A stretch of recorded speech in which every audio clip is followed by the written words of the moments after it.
Chapter 991. The defensive thunder barrier formed a small spiritual domain of its own, caging the old Taoist and the eagle-faced beast inside. Arbor had no intention of paying any attention to the old Taoist through the translucent defensive thunder barrier. After sending a strand of mystic energy inside, the defensive thunder barrier was filled with the violent power of lightning, and it directly struck the old Taoist and the eagle-faced beast with a series of crackling sounds. A hint of shock flashed through the old Taoist's vicious eyes. This spiritual weapon is so powerful, but where did it come from?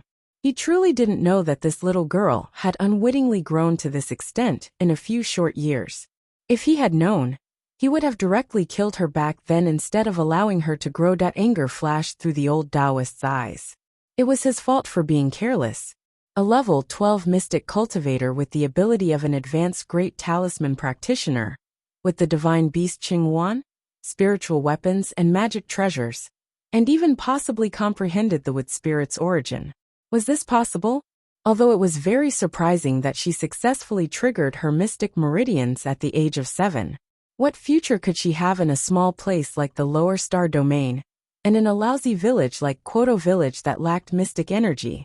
It would already be pretty good if she could become a level 4 or level 5 mystic cultivator at most 10 years later. Okay? But in these 7 to 8 years, the damn girl actually grew to become a level 12 mystic cultivator. It had to be said that he was completely surprised. What exactly was the reason? She was merely an ordinary village girl. He wouldn't believe that she didn't have a great opportunity even if he was beaten to death. The old Taoist's face darkened. With a rub of his hands, spiritual energy permeated his chest, forming a partial armor that first protected his heart meridian. It was evident that the old Taoist was a spiritual cultivator, and partial spiritual energy armor was one of the hallmarks of a spiritual cultivator. However, the old Taoist's current cultivation was suppressed to that of a level 15 mystic cultivator, but it didn't mean that he couldn't use spiritual energy. Arbor felt that this old Taoist's body exuded a trace of wickedness and strangeness. Logically speaking, he was already a spiritual cultivator and had entered the spiritual realm, but he just happened to merge with the power of a demonic beast and become a demonic cultivator. Just like how Commandery Princess Hui and didn't hesitate to merge with the power of a demonic plant and ultimately turned her body into a withered cocoon. The old Taoist in front of him merged with a demonic beast and formed a beast's claw on his chest. At this moment, he was using this beast's claw to resist the lightning bolts that were bombarding him from all directions. This defensive thunder barrier actually required spiritual energy to activate, but unfortunately, Arbor just happened to be able to use profound energy to activate the defensive thunder barrier. Furthermore, she was now able to skillfully switch between the profound energy in her 3-branch meridians and the main meridians. It could be said that as long as she wasn't beaten up by thousands of people, her profound energy would basically never be interrupted. The profound energy that was channeled into the defensive thunder barrier soared, and the lightning inside the small spirit domain was released in a dense interweaving manner. Even with the body of a spirit master, the old Taoist found it difficult to bear the impact of such powerful lightning, let alone his eagle-faced Xian beast. After dozens of lightning bolts struck the eagle-faced beast's body, the pair of crippled wings in front of its chest were blasted into a bloody mess. The eagle-faced beast lay on the ground, gasping for breath. It covered its head with its other wing and lay there motionless. Just now this ferocious beast had almost injured her Qinghuan. Now, it was blasted to the side by the powerful lightning released from the defensive thunder barrier. Arbor didn't have the slightest bit of sympathy. If they hadn't pursued her relentlessly and tried to kill her, she wouldn't have retaliated out of anger. Chapter 992. Let the mystical beast core in this eagle-faced beast benefit her pitiful little white squirrel. Arbor's eyes flickered, and a dim light flashed past. A suction mystic energy in her hand instantly sucked the eagle-faced mystical beast, who was caught off guard in the defensive thunder barrier, to her feet. Owa! The eagle-faced beast roared angrily, and was about to raise its wings to slap over. The little monk, who had been silently forming Buddha's hand seals, quickly reached out his small palm, and a golden swastika character smashed directly on the eagle-faced beast's head. With a loud bang, the pitiful eagle-faced beast was pressed to the ground by this swastika character. Qinghuan flew up and hurriedly gave the eagle-faced beast 2 more stabs without any explanation. "Leave its head," Arbor reminded in a slightly anxious manner. Qinghuan paused and carried the eagle-faced beast, which was on its last breath, over. Arbor was expressionless. The startled swan dagger in her hand flashed slightly and directly cut open the eagle-faced beast's head, cutting out a red crystal core from within. This mystical beast core was redder and more outstanding than any crystal core she had seen before. It was like a ruby, emitting light in her hand. The deeper the color of the crystal core, the higher the level of the mystical beast. This crystal core was equivalent to 100 ordinary level 10 mystical beast cores. Arbor was in a slightly better mood, and directly stored this mystical beast core into her inner world. The old Taoist, who was still in the defensive thunder barrier, was furious. He could only watch as his mystical beast's brain was cut open, and its crystal core was taken out. He couldn't break out of the defensive thunder barrier to react. His mystical beast was already completely dead. When a mystical beast died, it was bound to bite its master. This time, the old Taoist was injured that he was anxious, angry, and resentful. A mouthful of old blood instantly spurted out, and his face was as white as a sheet of gold paper. "Ah!" The old Taoist roared angrily. He didn't think that he would encounter such a disaster, just because he personally took care of a little village girl. Did he underestimate the enemy, or did the enemy grow too strong? The demonic beast's claws on the old Taoist's chest desperately scratched the translucent barrier, trying to tear open the defensive thunder barrier to let it out. Unexpectedly, Arbor poured another burst of profound energy into the defensive thunder barrier. At this moment, she had already transferred the profound energy from the 3 branch meridians and directly poured it in. In an instant, the entire small spirit domain was filled with the light of thunder and lightning, leaving no room for anyone to fight back. The crisscrossing lightning in the domain formed the shape of a well and cut straight toward the old Taoist. It was really a cut. The old Taoist priest watched as a piece of bone and flesh on his shoulder was completely cut off by the lightning. He did not dare to be careless anymore. Using his spirit armor to protect his chest, he then filled his entire body with profound energy and let out an angry roar. His cyan Taoist robe fluttered by the waves of profound energy, forming a barrier that blocked the intertwining lightning that covered the sky and covered the earth in the miniature spirit domain. However, because of the profound beast's backlash, he had already been injured. At this moment, he had expended a large amount of profound energy to resist the lightning. He could resist it for a while, but he couldn't resist it forever. If this continued, he would definitely be annihilated by the lightning. Therefore, he was anxious and embarrassed. He tightened the movement of the sharp claws in front of his chest, fiercely scratching and smashing the defensive thunder shield. However, was a spirit artifact so easy to destroy? If it could be destroyed with just a few hits, then it wouldn't be called a spirit artifact. Cough, cough, cough.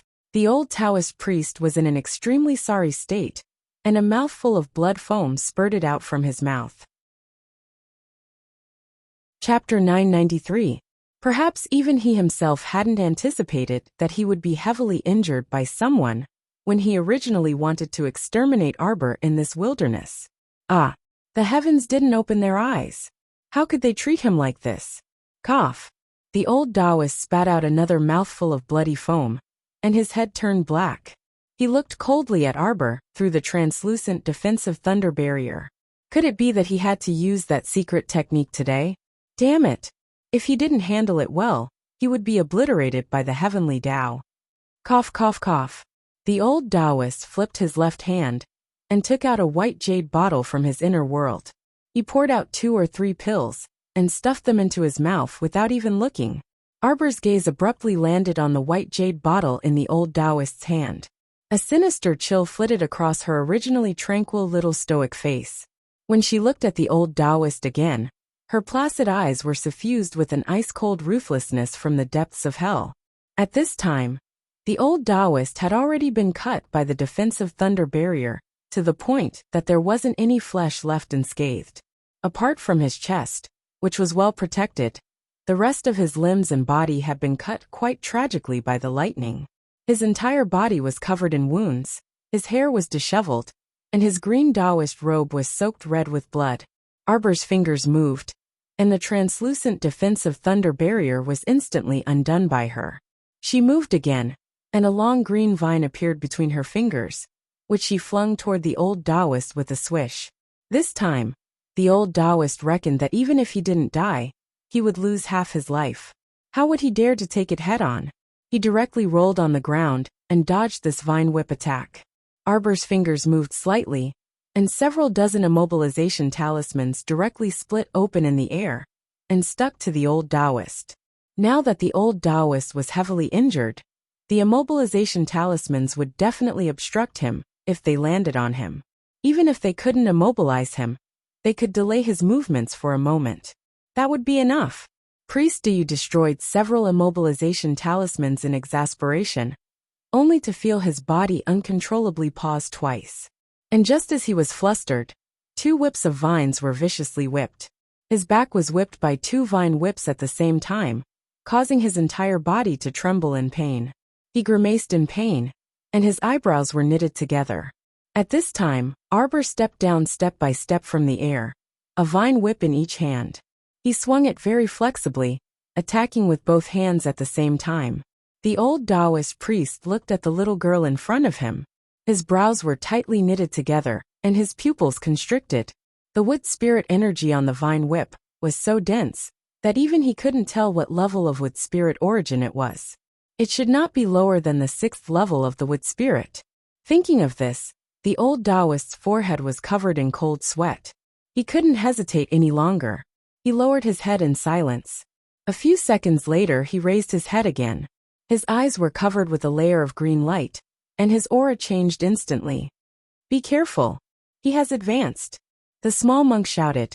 Arbor secretly opened his spiritual eye and instantly saw that the profound energy in the thief's body was increasing rapidly, that his entire profound veins instantly turned into red spirit veins.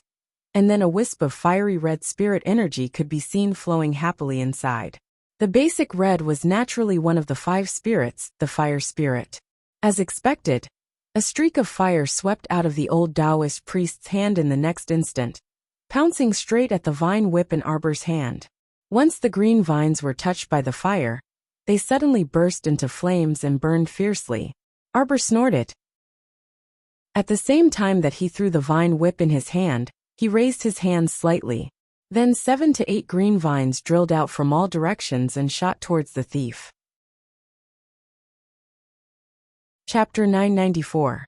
With a shout, the Taoist abruptly flung off his cumbersome, tattered green robe. His hands directly grabbed 2 balls of fire as he charged at Xiaomu.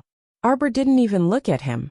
She raised her hands again and dozens of green vines wrapped around the old Taoist's hands and feet. A small stream of water appeared in Arbor's hands and turned into a shimmering ice sword. She rushed forward and slashed the ice sword at the old Taoist. "Hee hee, little ant, you dare to show off in front of this old man?" The old Taoist shouted, and the fire spirit in his hands expanded. It turned into 2 fire sparrows and flew toward Arbor's small body. The little monk flicked his finger and threw out 2 flames to block the fire sparrows. However, the flames were swallowed by the fire sparrows released by the old Taoist. The little monk's cute little face turned pale. Qing Yuan hurriedly picked him up and put him to the side. "Don't move," she told him and turned into a big bird. She flapped her wings and flew toward her master. "Don't come over." Xiao Mu's eyelids twitched, and she had already leaped into the air. After a floating flash, her figure had already disappeared from her original spot. The fire sparrows pounced on empty air. They turned around aggressively and rushed toward the old Taoist. The old Taoist priest was shocked. He suddenly turned his head, and a fist landed on his face with a bang. The little hand with the Vajra talisman attached to it made the old Taoist feel very good. The figure that retreated was swallowed by the fire sparrows. However, the fire sparrows were created by the old Taoist. At the critical moment, he dispersed the fire spirit energy, and the fire sparrows disappeared. Priest Dayu wasn't injured by the fire sparrows, but he fell from the sky and landed heavily on the ground. At the same time, countless twisting vines darted over and quickly wrapped the Taoist into a cocoon. His face hurt too much. This was a real slap to the face. Oh no, it was a slap to the face. The small hand that had the Vajra talisman attached to it was stronger than any jade in the world. It was originally the weakest part of the body, the face. Being hammered by Arbor like this, the old Taoist would die of pain in minutes. At this moment, a green vine appeared in Arbor's hand again, and he whipped the old Taoist in the face. Priest Dayu's face was already caved in by Arbor's punch, and now, a bloody mark was left on his face by Arbor. From the tip of his left eye all the way to his right chin, an oblique whip mark appeared on his face. Dao Immortal Dayu had never suffered such humiliation in his life. At this moment, he covered his face and rolled back and forth on the ground. The green vines tightly bound the Taoist priest. No matter how hard he struggled, he could not break free from the vines. A stream of water poured out from Arbor's hand. The moment the water condensed into ice, she moved like a flood dragon. An ice sword instantly plunged into the old Taoist priest's shoulder and rotated. The old Taoist priest suddenly cried out in alarm. This ice sword directly sliced off both of the old Taoist's shoulder blades. Xiaomu expressionlessly walked up and stomped on Priest Dayu's chest. Arbor pressed down hard and said in a cold voice, "Don't waste your energy. You've basically used up all the spiritual energy in your body. Right now, you're weaker than a weakling." Chapter 995. The old Taoist let out a cry of pain, causing the beast's claw to emerge from his chest. Arbor directly reached out and forcefully twisted that beast's claw, using all her strength to tear it apart. Rip! A large piece of flesh was torn off from that beast's claw. This ferocious energy made the little monk and Qing Luan, who were quietly following behind, both shiver all of a sudden. This time, the old Taoist suffered twice as much. Not only did his face hurt, but even his chest hurt unbearably. His entire aura instantly withered, and he breathed heavily, his voice hoarse. Good, you stinky girl. You are indeed a ruthless character. Cough, cough, cough. Arbor's small face was expressionless, adhering to her usual style of never talking nonsense with the defeated opponent. She directly opened her spiritual eye and scanned the thieving Taoist's inner world. She guided her spiritual sense into the other party's inner world and plundered him without warning. The Taoist was completely stupefied. He only felt waves of stabbing pain in his conscience, his head swollen and dizzy, as if he was going to faint in the next second. Compared to the inner world of the Pei family's second madam, before she plundered, this thieving Taoist was already a spiritual master, and his conscience naturally couldn't be compared to second Madam Pei's. Arbor could be considered to have spent a lot of effort. Her spiritual sense endlessly seeped in, and a faint trace of sweat also seeped out of her forehead. Suddenly she flipped her palm. Crackling like rain, the door to the old Taoist's inner world was forcefully plundered open by her. The items in the inner world were all overturned, and all at once, they all poured out. Seeing this, the little monk couldn't help but shiver, and exchanged glances with Qing Luan at the side. So scary. The old Taoist's aura became more and more dispirited, and his entire person blankly rolled his eyes, lying on the ground dripping with stinky sweat. It was as if he was fished out of a river, as if there was a flood, and his entire body was soaked in blood and sweat. Arbor ignored the other items in his inner world. She didn't bother to look at those precious treasures or magnetite precious ores. Her gaze fell on a few of the white jade porcelain bottles. With a suction force, one of the porcelain bottles jumped into her palm. She held it in her hand, her gaze lightly caressing the white jade porcelain vase. His cold gaze landed on the old Taoist, and his voice was icy cold. "You're that wandering Taoist. You're the traveling Taoist who gave when Rawan the meridian pill." As soon as he finished speaking, the old Taoist shuddered. For a moment, he could not restrain his emotions. A look of surprise appeared in his old eyes, and it was all seen by Arbor. This was a tacit agreement. "Why did you do this?" Although Xiao Mu appeared unperturbed on the surface, Her heart was actually in turmoil. Why? She repeated again, a trace of cold anger floating under her flat voice. Pa! A heavy slap landed on the Taoist's face from a distance.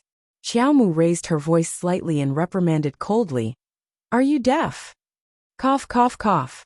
Priest Yu sneered, and his body trembled on the ground. He swept a disdainful glance at Arbor. Do I have to answer just because you asked? Will you let me go if I answer? Dictum talismans. Arbor never liked to talk nonsense with people. She directly threw out 3 dictum talismans, and with a flick of her sleeve that there's one more. Don't wait for me. Chapter 996. The dictum talismans flew past like 3 streaks of light and landed on Taoist Dayu's body. A dictum talisman could make someone with a lower cultivation than her obediently speak the truth. Taoist Dayu's cultivation was above hers, but she had crippled him and nearly crushed his conscience. His current cultivation was already as miserable as a dog's, so the dictum talisman should be effective. However, seeing that his previous cultivation was already in the spiritual realm, she generously threw 3 dictum talismans at him. One of them should work, right? Nearly 3 minutes later, a faint light suddenly flashed between the old Taoist's brows. The talisman had taken effect. Arbor sighed in relief, but the vines she pulled out didn't relax in the slightest. She had always been a cautious person. Even though she seemed to have the upper hand right now, she definitely wouldn't let her guard down. Were you the one who gave the meridian pill to Wen Rawan? Yes, the old Taoist answered honestly with a slightly dazed gaze. When did you give it to her? When? 8 years ago. Why did you do that? Arbor tightly clenched her fists. Her heart was filled with rage. It was as if something was burning at the bottom of her heart, burning away all her intermittent thoughts, that she seemed to have smelled a hint of a terrifying conspiracy. Could it be that when Rawan was instructed by someone to deliberately get close to father in both her previous and current lives? Why? Why did you do that? It was you. You deliberately had Wen Rawan approach our Qiao family? Arbor's breathing became slightly hurried. That's right. However, this old man was also entrusted by someone. Arbor's pupils contracted slightly. She took a step forward and forcefully grabbed the old Taoist's chest. Speak. Give me a clear explanation. Who entrusted you? Who? Who entrusted you? Who the hell are you? The thieving Taoist was a bit dazed, seemingly unable to accept so many questions all at once. Who the hell are you? Flames of fury ignited in Arbor's eyes. I am the deputy manager of Shuntian Prefecture. A bolt from the blue. Could it be that the tragedy in her previous life wasn't a coincidence? Arbor's heart trembled, and he shuddered for no reason. Could it be that all her tragedies in her previous life, the tragedy of her family, were all controlled by someone else from afar? However, the trajectory of this life had been forcefully reversed by her. Because when Rawan had died many years ago, it was impossible for her to harm their family. As such, Taoist Yu could not wait any longer, and wanted to personally deal with her. But why? Their Qiao family had been living in Quoto village dutifully all this while and hadn't offended anyone. Why did they scheme against them so viciously since 7 to 8 years ago? Who instigated him? Hurry up and tell me. Who sent you to deal with our Qiao family? It was our Shuntian Palace's palace master, who sent me to the lower realms Starfield. No matter what method I use, I will definitely make your family's lives miserable. It would be best if your entire family was crippled. In other words, when she was 7 years old, Shuntian Manor had already been eyeing their family? I originally thought that you were just a little village girl in a village, when Rawan received benefits from me, so she naturally obeyed my orders. With her scheming methods, a casual move from her could make your family live in an abyss of suffering from then on. The Taoist answered honestly. However, I didn't expect. The situation was completely out of his control. Chapter 997. To be precise, someone didn't wish for you to have a good life. As for those useless Qiao clan members around you, they were just dealt with in passing. Priest Yu continued to reveal the truth of the matter. I was only following orders. Yu was also very regretful now. If he had not been so lazy back then, and casually found a useless thing, like when Rawan to deal with the Qiao clan, the situation would not have reached this uncontrollable stage. Not only did Wen Rawan fail to cause trouble, but she also threw herself in and inexplicably became the zombies' food. From then on, the situation became uncontrollable. Yu unexpectedly joined the Holy Water sect and became the personal disciple of the First Peak's Peak Master. This is completely different from what our Mansion Master wants to achieve. The higher-ups felt that I was incompetent, so they sent Manager Lu to assist. Your joining the Holy Water sect was the first variable. Afterwards, Manager Lu sent our Shuntian Prefecture disciples to Shijiao City to keep a close eye on your parents. Arbor's heart skipped a beat when he heard this. What's your relationship with Lu Yiji? Dayu mechanically recited with an old-fashioned expression. Lu Yiji is our prefecture's third manager. I used to be under his supervision, but we were considered equals in the lower star domain. Continue speaking. Priest Dayu continued. The batches of people we sent to Shijiao City to keep an eye on your parents were all secretly disposed of by someone. We later found out that it was His Highness the Crown Prince of Mo Kingdom who did it. As for you, you actually received the favor of Mo Kingdom's Crown Prince, and even became the Crown Princess. This was the second variable. When this news reached the Prefecture Lord's ears, he was very displeased. You slaughtered the Holy Water sect because you didn't want me to have an easy time? Arbor unconsciously clenched his fists, almost unable to restrain his fury and trembling. Unexpectedly, Priest Dayu shook his head and replied in an old-fashioned tone. That's not it. Luigi accidentally discovered that your Holy Water sect had the existence of sacred water.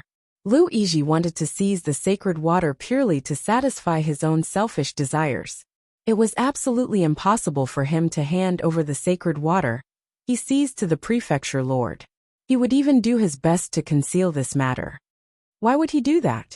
A trace of bewilderment appeared on Arbor's small face. So Dashi was actually a marionette in someone else's hands in her previous life.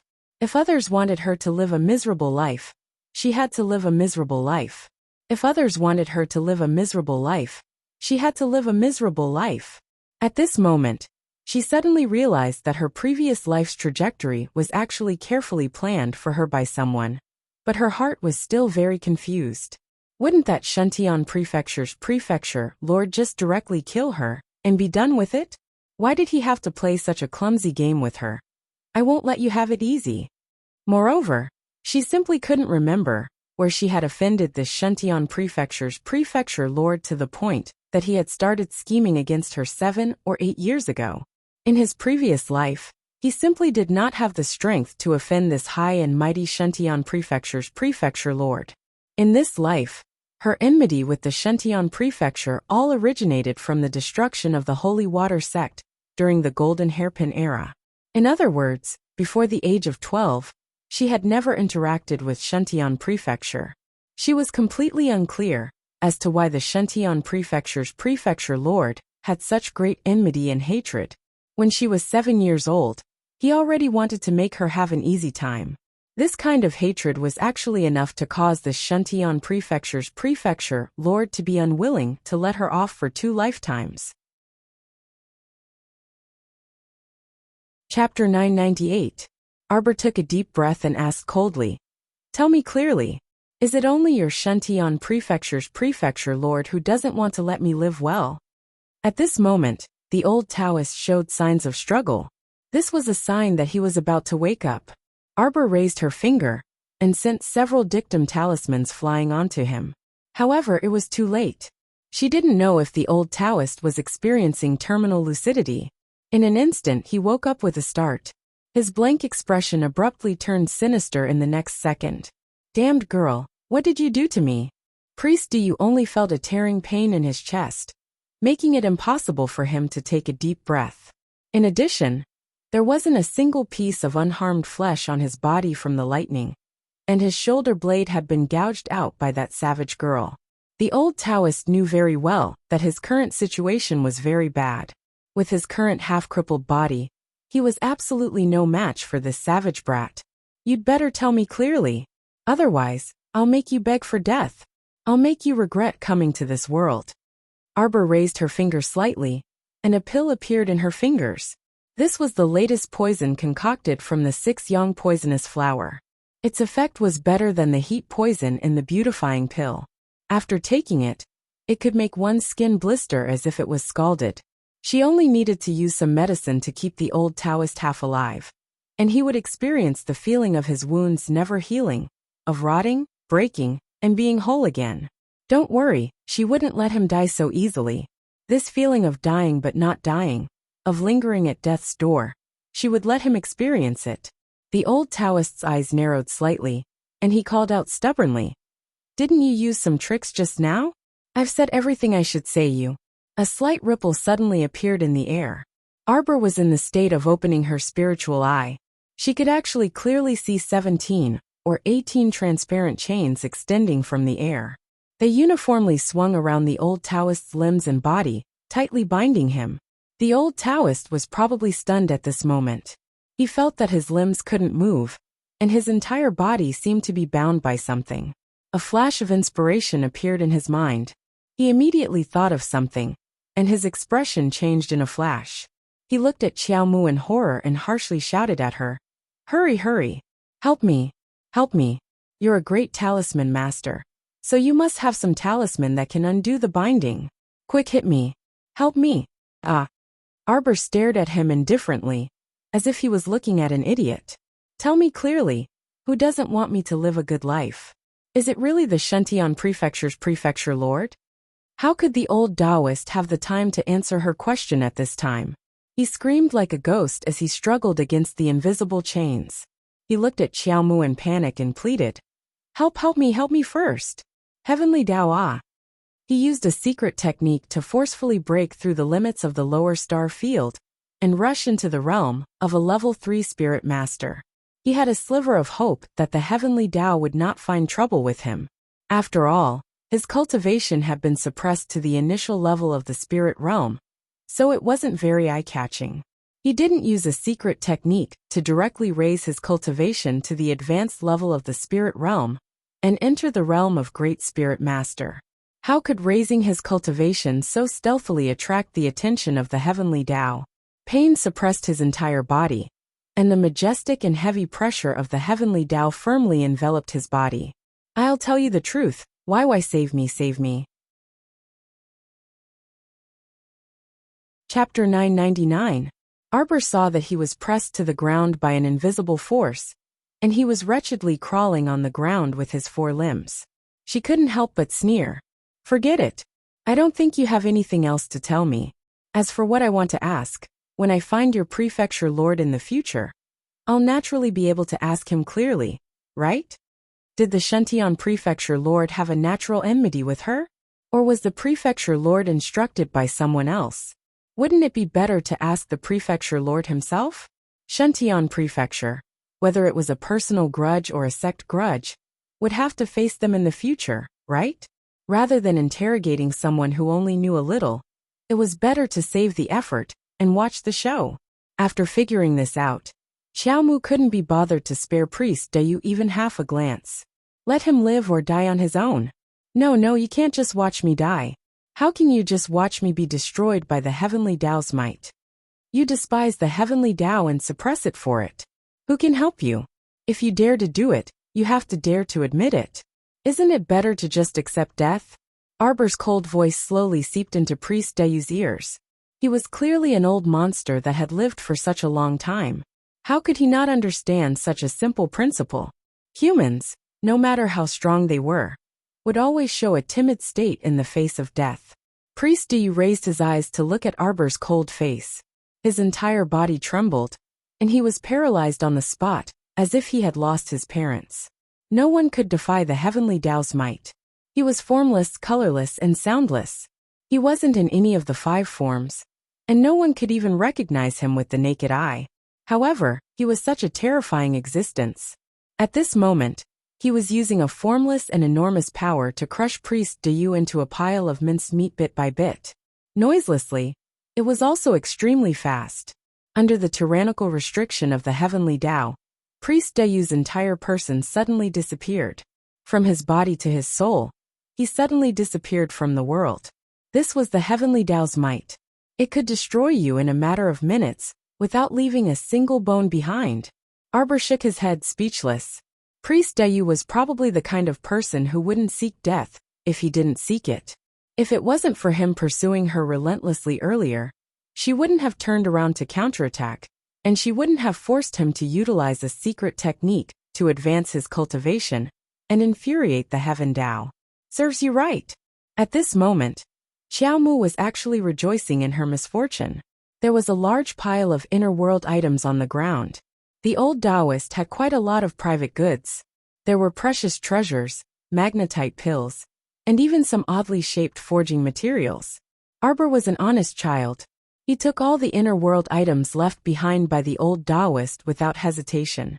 After tidying everything up, she took the little monk's hand and jumped onto Blue Luan's back. Let's go back to the capital. Fortunately, he had plundered all the items in the old Taoist's inner world. Otherwise, if he had been destroyed by the heavenly Tao, the items in his inner world would have naturally been destroyed along with him. Arbor sat on Blue Luan and rushed towards the Mo Kingdom capital. Before he could fly out of the Hulun mountain range, he saw a blazing light from afar, enveloped by an ancient golden dragon, flying toward him at high speed. Presumably, the crown prince couldn't restrain himself after seeing that the 3-day agreement had passed, and ran over to find her. Arbor urged Blue Luan to fly over quickly. When green and red converged in the sky, Arbor suddenly jumped up and pounced straight at Emolien on the dragon's back. Chapter 1000. Emolien reached out and firmly caught her small body that was pouncing over. His figure as immovable as a mountain. The man's light breath drifted over her face. Without waiting for her to speak, he lowered his head and bit her little mouth. Their lips and teeth rubbed against each other, as he aggressively pressed down on her repeatedly. It was like he was rushing to be bitten. Arbor was dumbfounded. She instinctively reached out to press against his chest, and tilted her little head back slightly. Emolien didn't let go of her waist. Instead, he leaned forward with the momentum, practically crushing this little one's waist. This action was actually quite difficult. Moreover, the two of them were in the air, and could only hear the whistling of the wind. They didn't even have a protective shield. However, Emolien's figure was still standing steadily, not affected in the slightest. Arbor protested in a muffled voice. She used all her strength to finally separate from him, and sealed his lips with her little hand. Emolien, listen to me. I'm listening. Emolien pulled down her little hand and looked at her deeply. Arbor was suddenly speechless. What do you think? Cough cough. Strange. After being interrupted by him just now, she didn't even know what she wanted to say to him. Why aren't you saying anything? Prince Emo reached out and caressed her little face. He looked so gentle, but Arbor inexplicably felt that the person in front of her was unhappy. Why was he unhappy? She had already said goodbye before leaving. Oh right, I left you a letter. Did you see it? Arbor suddenly reached out and hugged his waist. She buried her face in his chest and rubbed against him. This trip back to Hulun Mountain was actually to find Teacher's mystic realm of inheritance. This trip was quite successful. You've been quite busy these few days, so I thought that I could make a trip alone. Those few words count as a letter for me? Emolien raised his eyebrows and looked at her with a half-smile. Arbor rubbed his nose awkwardly. She had only written a letter to explain the situation. Besides, she didn't know how to write a long letter. Emolien held her chin and said, Jojo, you're really good at running away. If I didn't pay attention, I would have let you escape. Arbor blinked. I didn't run. Leaving those 2 or 3 words for me counts as a warning in advance. Emolien looked at her with a grin. The latter shrunk his head and subconsciously leaned back. The man in front of him looked dangerous. That's not just 2 or 3 words. That letter was clearly around 20 words in total, right? Xiaomu muttered softly. Emolien remained silent. She lowered her head and looked at her. Let's go back to the Eastern Palace. When night fell, Xiao Zhongbang and his wife received a message from the Crown Prince. The Crown Princess had been found, and would be staying the night in the Eastern Palace. At this moment, the little fellow was sitting in his arms. She grimaced as she held a brush, and stared at the dozens of pieces of white paper spread out in front of her. Crown Prince Mo personally grasped her small hand that was holding the brush, teaching her stroke by stroke how to write the so-called leave a letter. First of all, she had to change the way she addressed him. She had to call him husband or dearest husband or Lien. She couldn't call him by his full name. Xiaomu felt so bitter. This crown prince, didn't he have a lot of work to do? Why did he have the leisure to hold her and teach her a letter for half a day? Can you write now? The crown prince tilted his head and looked at the little one in his arms with a smile. Chapter 1001. Nodding, Xiaomu quickly picked up her brush and wrote a voluminous and emotional letter to him. Crown Prince Mo carefully perused it for several minutes before folding the letter in satisfaction and putting it away close to his body. He lowered his head and smiled at her. His eyes were so gentle that they seemed to melt into spring water. Jojo. Arbor's little body trembled for no reason. Next time, will you just throw a letter to me and run away? Xiaomu very honestly shook her head vigorously. I won't. I knew my Jojo was the most obedient. Mo Lien pinched her little face and carried her to the bed. I was just thinking that you've been very busy recently, so I didn't want to cause you any trouble. Arbor mumbled softly. Besides, I'm very familiar with Hulun Mountain. Jojo, you still don't understand my heart. Don't you understand? Prince Mo placed her on the bed and looked at her seriously. No matter how busy I am, your matters are more important than anything else. Arbor's eyes lit up, and she reached out to hug him. I understand. Even if I have something to do in the future, I'll tell you personally, okay? Mo Lien lowered his head to look at her small face. He only felt that this little one looked very delicious under the dim yellow light. The light in his eyes deepened. Prince Mo sat on the bed and sighed. Although you've only been away for 4 days, I still miss you. When he thought about how the little fellow was going to enter the secret forest realm again, and the crucial point was that she still needed a month's time, Mo Lien's heart was filled with all sorts of unpleasant feelings. I miss you too, Arbor said casually. When Mo Lien heard this, a smile instantly blossomed on his handsome face. He pulled her into his embrace and said, I really missed you. You little heartless one. You were merely coaxing me in passing. Don't think that I don't know. Is there anything you want to tell me? Speaking of this, Xiaomu was a bit pleased with herself as she recounted her gains from the secret inheritance realm to Mo Lien. When she talked about how she was chased by the old Taoist halfway, how she fought with the old Taoist, and how the old Taoist was destroyed by the heavenly Tao in the end, she was beaming with joy and gesticulating. Hence, Mo Lien kept gazing at her with a serene gaze. This child's eyes were practically glowing when he talked about fighting. Just how battle-hungry was he? Shuntian Prefecture, and I will not rest until one of us is dead. Arbor felt as if he had swallowed a fly when he thought about how that manor head had schemed against him in both of his lives. All right, he responded in a low voice. Reaching out, he hugged her and said softly, Don't worry and fight boldly. No matter what, I will be by your side, accompanying you and protecting you. She turned to look at him, her eyes sparkling. Lien, what I said just now was not to coax you, Arbor suddenly said. Mo Lien was slightly startled, but after pondering for a moment, his pair of phoenix eyes blossomed with a resplendent light as he gazed at her tenderly. Lowering his head, he pressed his lips against hers, lightly planting a kiss on her soft, small mouth. With just a light touch, he felt his body going limp. He involuntarily drew in his arms and rubbed the little fellow's soft body. Just now when the little thing said, I miss you too to him, it was said very seriously. It was not just to coax him. Chapter 1002. In a remote corner of Chonghua Palace. Screams continuously rang out from a side room. Fortunately, this place was extremely remote. Usually, even birds would be too lazy to fly by here. So no matter how much Zhengru screamed, no one would come to pay attention to her. Mammy Sue worriedly looked at Zhengru, who was rolling back and forth on the ground in unbearable pain. She wiped the tears from the corners of her eyes, her heart unable to bear it. Mama, what's going on? My face, Zhengru threw herself in front of the dusty bronze mirror and saw her own rotting and swollen face. She lightly scratched with her fingernails, and a lot of dusty skin flakes fell from her face, as if her entire skin was about to split open. "Ah, mama, mama!" Zhengru shrieked. "Didn't Sir He say that my body would completely recover after eating that super resurrection pill? Why did it become like this now?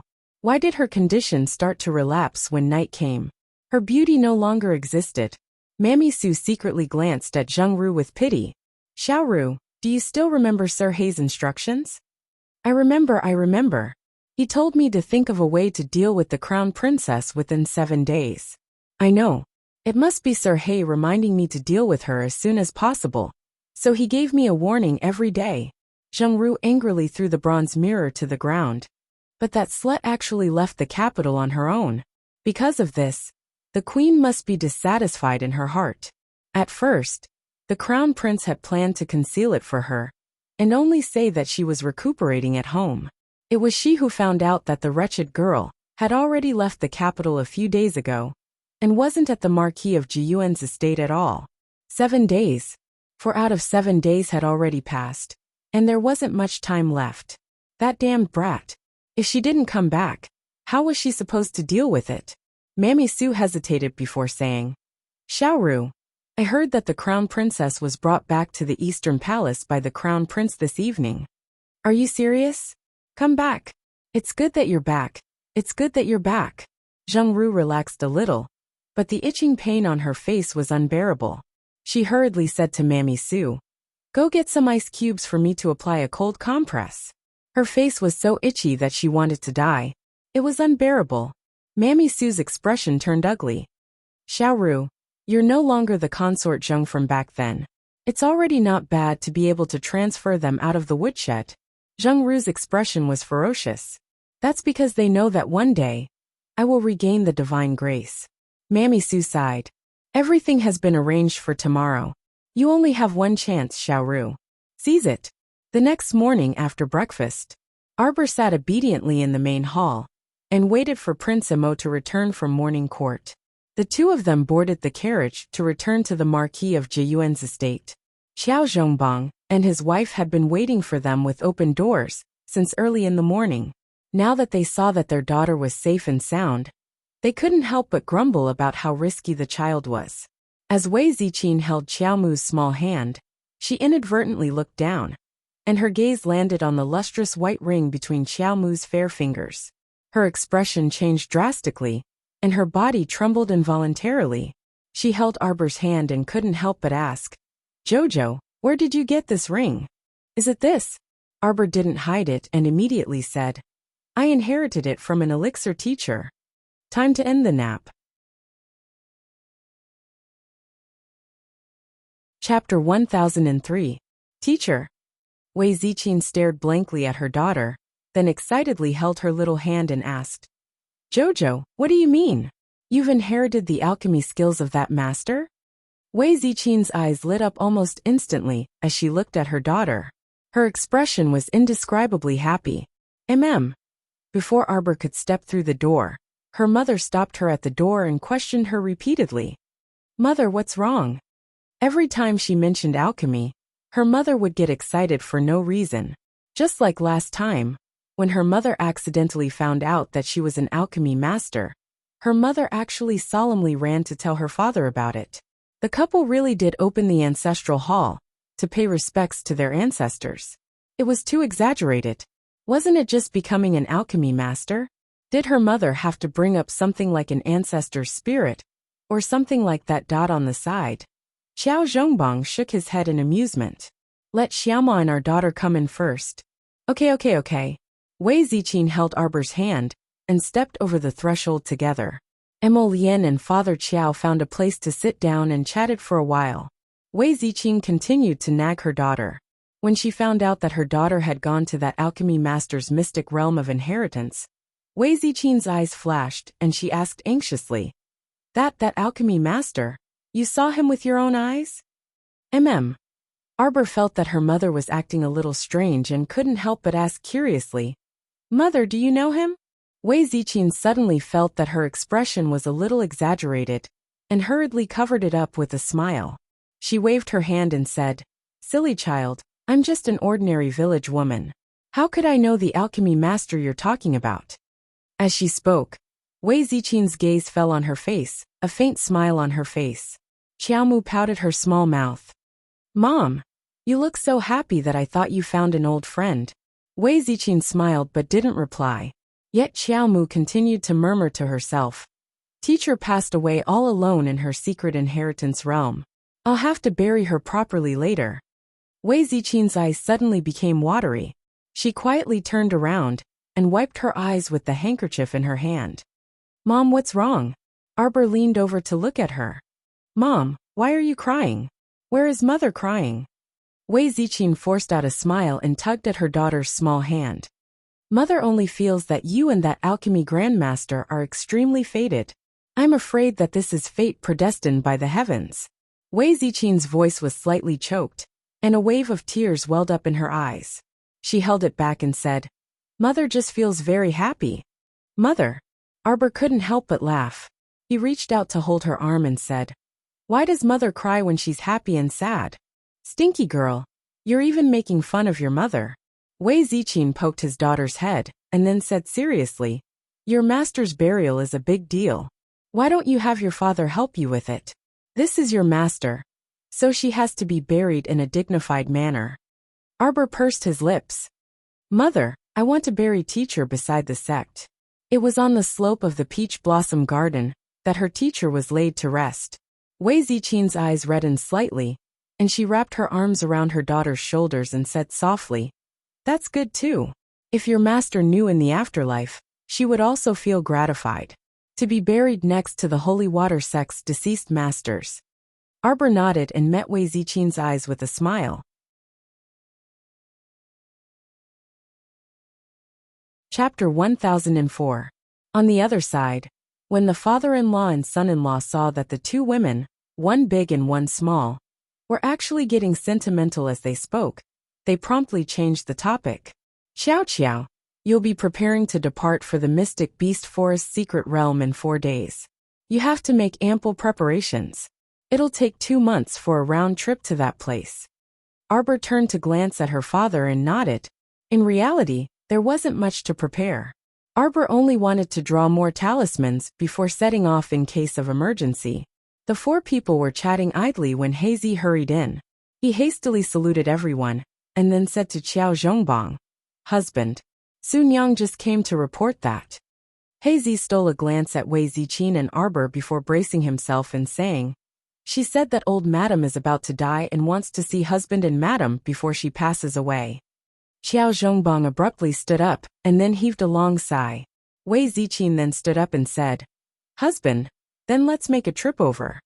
Regardless of how old madam acted, as her son and daughter-in-law, going over to see her before she passed away could be considered fulfilling their filial duty. Arbor actually knew that her father had previously gone to beg the crown prince for his grace, allowing old madam to remain in the Emo Kingdom capital. The rest of the Qiao clan, as well as Su Jiao's family of 3, had all been exiled to the northwestern desert. There was probably no possibility of them returning in this lifetime. Arbor also knew that her father had settled old madam in a small residence on Hualing Street. But she didn't say anything, because her father wanted to fulfill his filial duty for his mother. This was a matter of course.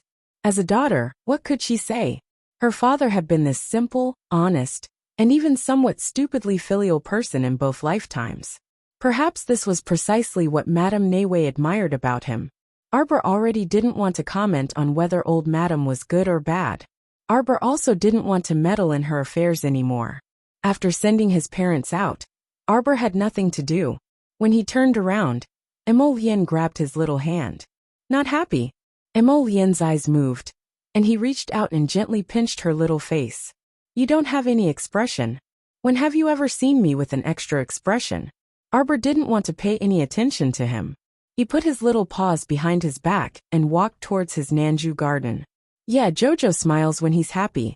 When she's unhappy, she'll pull a long face." "Arbor, humph." Emolien chuckled. She held her little hand and walked with her on the path covered with soft leaves. "I remember when you were young, You weren't cute at all. Not only is he expressionless all the time, he also doesn't say anything and makes me guess. It's a good thing this prince is smart. With just one look from you, I immediately understood. And I understood it so well. Arbor turned her little head to glare at him. Then she said unhappily, I went to see old madam. She quietly went to see her without alerting anyone. At that time, she knew that old madam wouldn't live for long. She was just a normal person. Following third uncle's family, she didn't eat or sleep well for a long time. Her body's organs had deteriorated beyond recognition in a short period of time. Even after her father brought her to the residence on Hualing Street. No matter how much she nourished her body, or how much she called a doctor, it was useless. Unless she was given a life-continuing pill, which could extend her life for at least 3 years. The life-continuing pill that her teacher made was a top-grade black vein pill.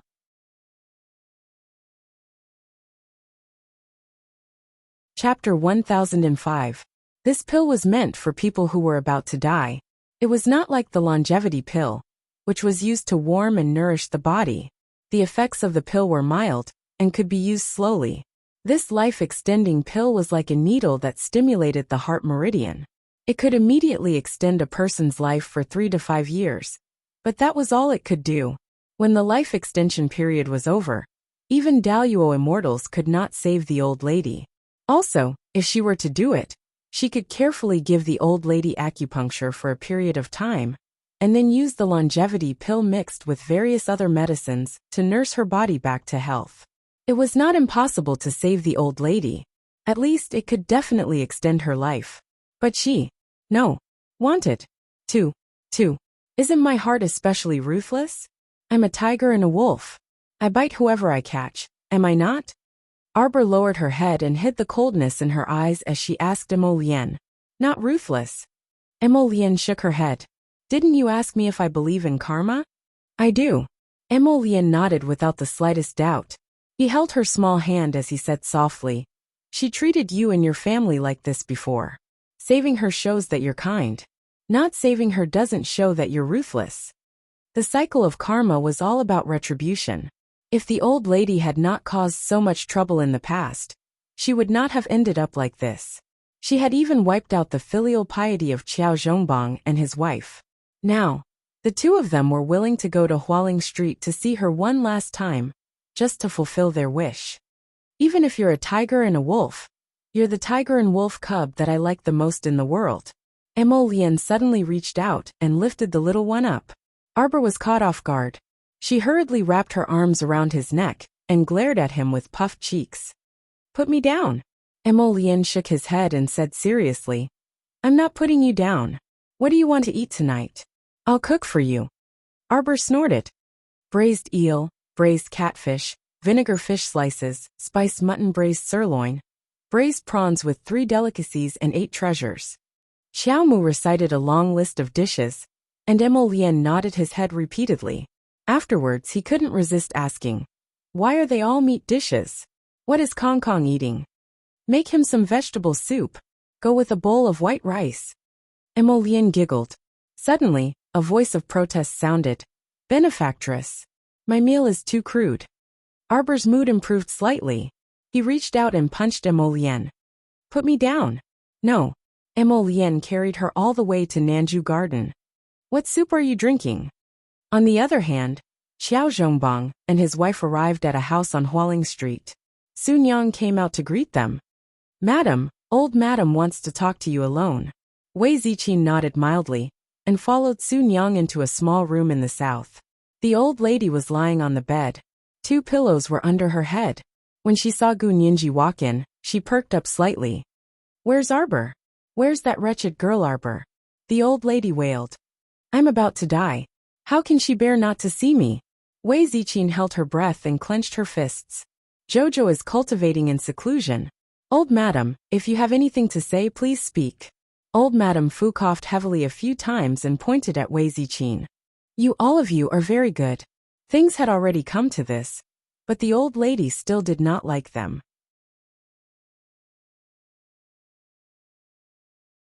Chapter 1006. Since that was the case, Why did she say that she wanted to talk with her face to face? Wei Ziqin wanted to throw a tantrum and leave on the spot.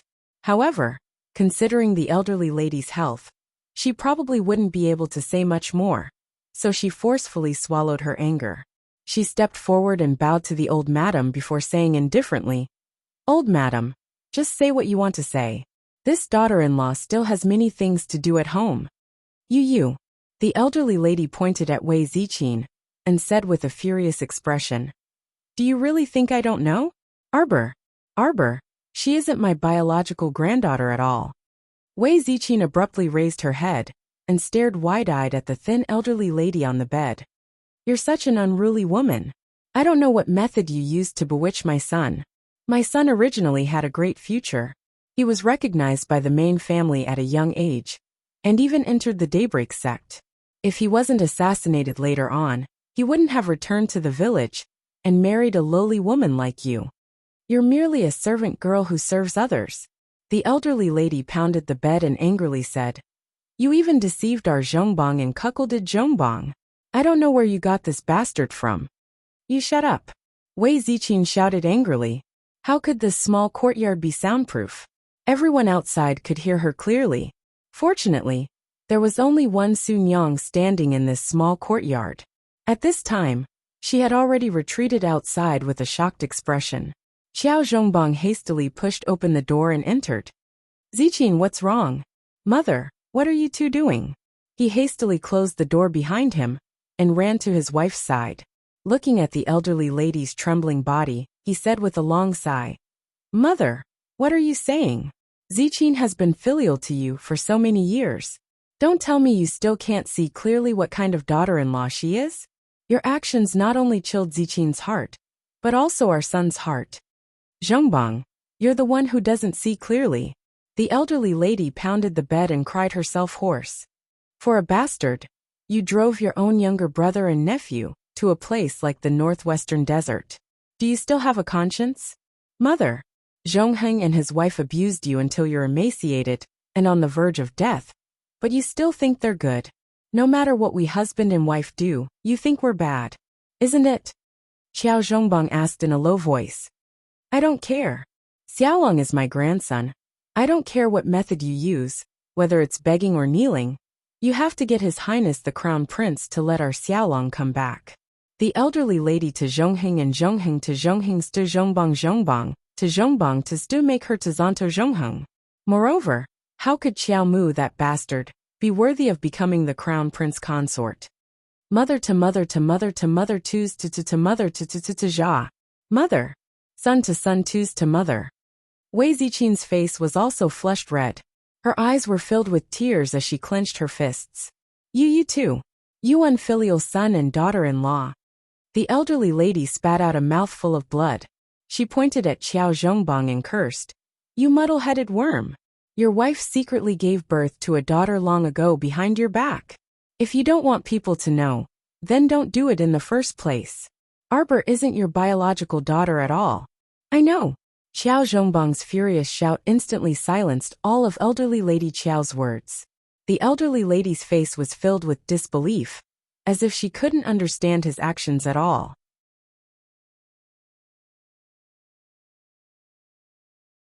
Chapter 1007.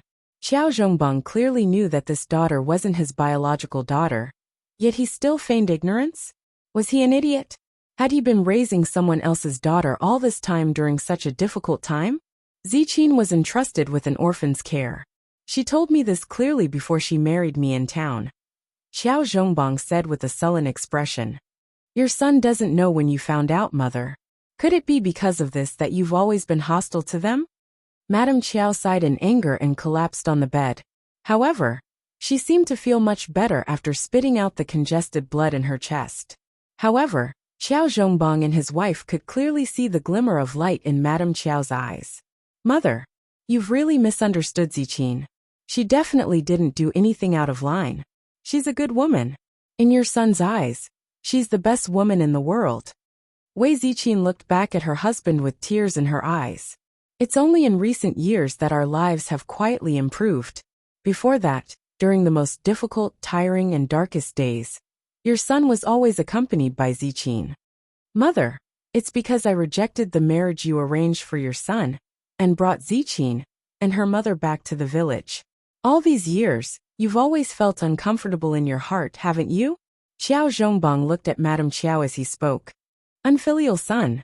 Madame Qiao collapsed on the bed angrily, but she hammered the bed with her arms. Fine, fine, fine. This old one was meddling in other people's business. If you like to raise someone else's daughter, then so be it. But, Xiaowang, you must bring her back. You raised Arbor for so many years for nothing, and all you did was ask her to do a trifling matter. It's nothing. Wei Ziqin sneered. Madam, don't worry. Xiao Zhongheng's family of 3. Don't even think about coming back in this lifetime. A cold light shot out of Wei Ziqin's eyes as she coldly shouted. Your grandson, Xiao Long, is destined to die in the northwest desert. His body will be buried in the wilderness, dried up and shattered by the wind, and not even his bones will remain. After saying that, he turned around and left, not looking at the old lady again. The old madam pounded the bed angrily. Her eyes rolled and her lips trembled as she shouted. Wei Ziqin, come back here. Wei Ziqin, I want to see Arbor. I want to tell her. She's not a member of the Qiao family. What right does she have to send my grandson to the northwest desert? She was just an adopted daughter. What right did she have to let the Qiao family's direct descendant wander outside? How could a little bastard like her be so capable? Qiao Zhongbang's eyes were red. He clenched his fists and roared. Shut up. Can you stop messing around? Arbor is my daughter. Don't call him a little bastard. You, unfilial son, you unfilial son. The old madam couldn't catch her breath. She opened her mouth and let out a shrill cry. Her old eyes stared fixedly at the curtains on the bed. Gradually, her voice quieted down, and her breathing also stopped. Qiao Zhongbang walked out of the door dejectedly. Suddenly, he seemed to have lost all his strength. He hugged his wife, and the two of them burst into tears. Ziqin, your husband has really failed as a person in this life. I didn't expect that my mother would still criticize me, and call me an unfilial son on her deathbed. Husband.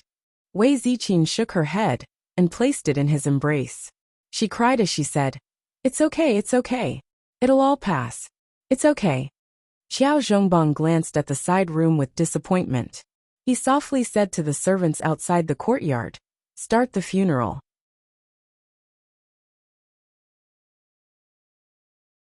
Chapter 1008. Father and second uncle had personally taken care of the matriarch's cremation and funeral. Arbor didn't pay much attention to it, and Qiao Zhongbang and his wife had also ordered that the matter of what had happened in the courtyard on Hualing Street that day be sealed. Thus, Arbor didn't know that the matriarch had caused a ruckus before she passed away. She was only following etiquette and fulfilling the filial piety of an eldest granddaughter for outsiders to see. To put it bluntly, the matriarch's funeral wasn't that big of a deal. Everything was proceeding in an orderly manner. Arbor had been drawing talismans for the past few days when she was free. Today was the day of the matriarch's funeral. Arbor and his siblings, along with their parents and second uncle, had been busy until now. They had just eaten a small meal when someone hurriedly came to report that someone from the palace had come. Arbor didn't even lift her eyelids. She still leaned against the small couch and rested with her eyes closed. I'm tired. Go and reply to her. Just say that I'm in mourning for my grandmother's death. I'm afraid that I'll disturb the nobles if I enter the palace and bring bad luck to them. Yes. Xiao Yao immediately curtsied and then hurried out. The green mammy, who was by the queen's side, was standing outside the door. She had a slightly arrogant expression on her face as she slightly raised her head. What did the crown princess say? Xiao Yao repeated Arbor's words in a manner that was neither servile nor overbearing. The green mammy snorted. That's true. Then this old one will go back and report. Xiao Yao suddenly grabbed the green mammy's wrist. She stretched out her leg and kicked the old matriarch, causing her to fall face first into the mud beside the flower pot. It seems that you haven't bowed to my master yet? Xiao Yao crossed her arms and glanced coldly at the green mammy from the corner of her eyes. Kowtow 3 times before you leave, so that people won't casually say that the people by Her Majesty the Queen's side are unruly. They don't even know the slightest bit of etiquette when they see the crown princess. It would be a disgrace to Her Highness's name. The green mammy's old face was ashen. She gritted her teeth and knelt down in a huff. She unwillingly kowtowed 3 times to the tightly shut door. The humiliation in her heart spread. There was no need to mention how angry she was. She thought about how she would scold the crown princess in front of the empress when she got back. Xiao Yao approached the old woman, frowned and sneered. Be careful. The sword in my hand doesn't have eyes. Be careful not to slit your throat. Green Mammy was so scared that she couldn't help but take a step back. If I find out that you dare to talk nonsense in front of the queen, I won't just make you kowtow and apologize next time. Xiao Yao pulled out the shiny flexible sword from her waist and directly brandished it in front of the green mammy to intimidate her. The green mammy hurriedly shrank back and smiled apologetically. Of course not. Miss Xiao Yao, you really know how to joke. Whether I'm joking or not, you know clearly in your heart. My master isn't someone that an old hag like you who likes to cause trouble can afford to offend. Xiao Yao kicked her butt. The old woman opened her mouth to exhale, but she felt a pain in her mouth. A pill slid down her throat. Cough, cough. The old woman's face turned green with anger. She covered her throat with both hands and turned back to ask in horror. What did you make me eat? Xiao Yao chuckled and opened her mouth. Poison. Don't worry. As long as you behave, this poison won't act up for the rest of your life. Xiao Yao sent the old woman out with a smile, and then returned to Arbor's side.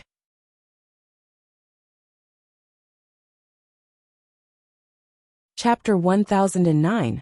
You've sent her away? Arbor didn't even raise his head as he flipped through a page of the book. Amen. She's gone. Xiao Yao giggled. This old woman was scared out of her wits by the poison that Miss bestowed upon her. I'm afraid that she won't dare to say anything when she returns this time. She's always staring at me with that disgusted and disdainful gaze. Did she think that I couldn't see it?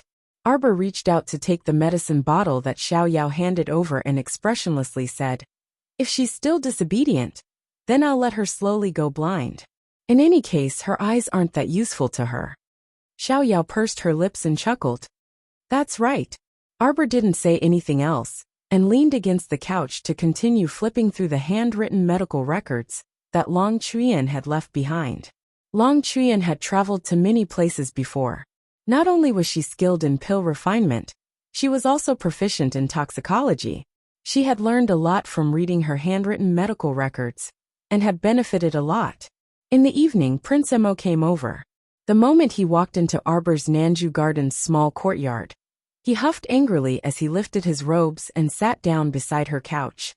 Lord Father is simply too much. To be able to make you this angry, it must be your old man who's muddle-headed again.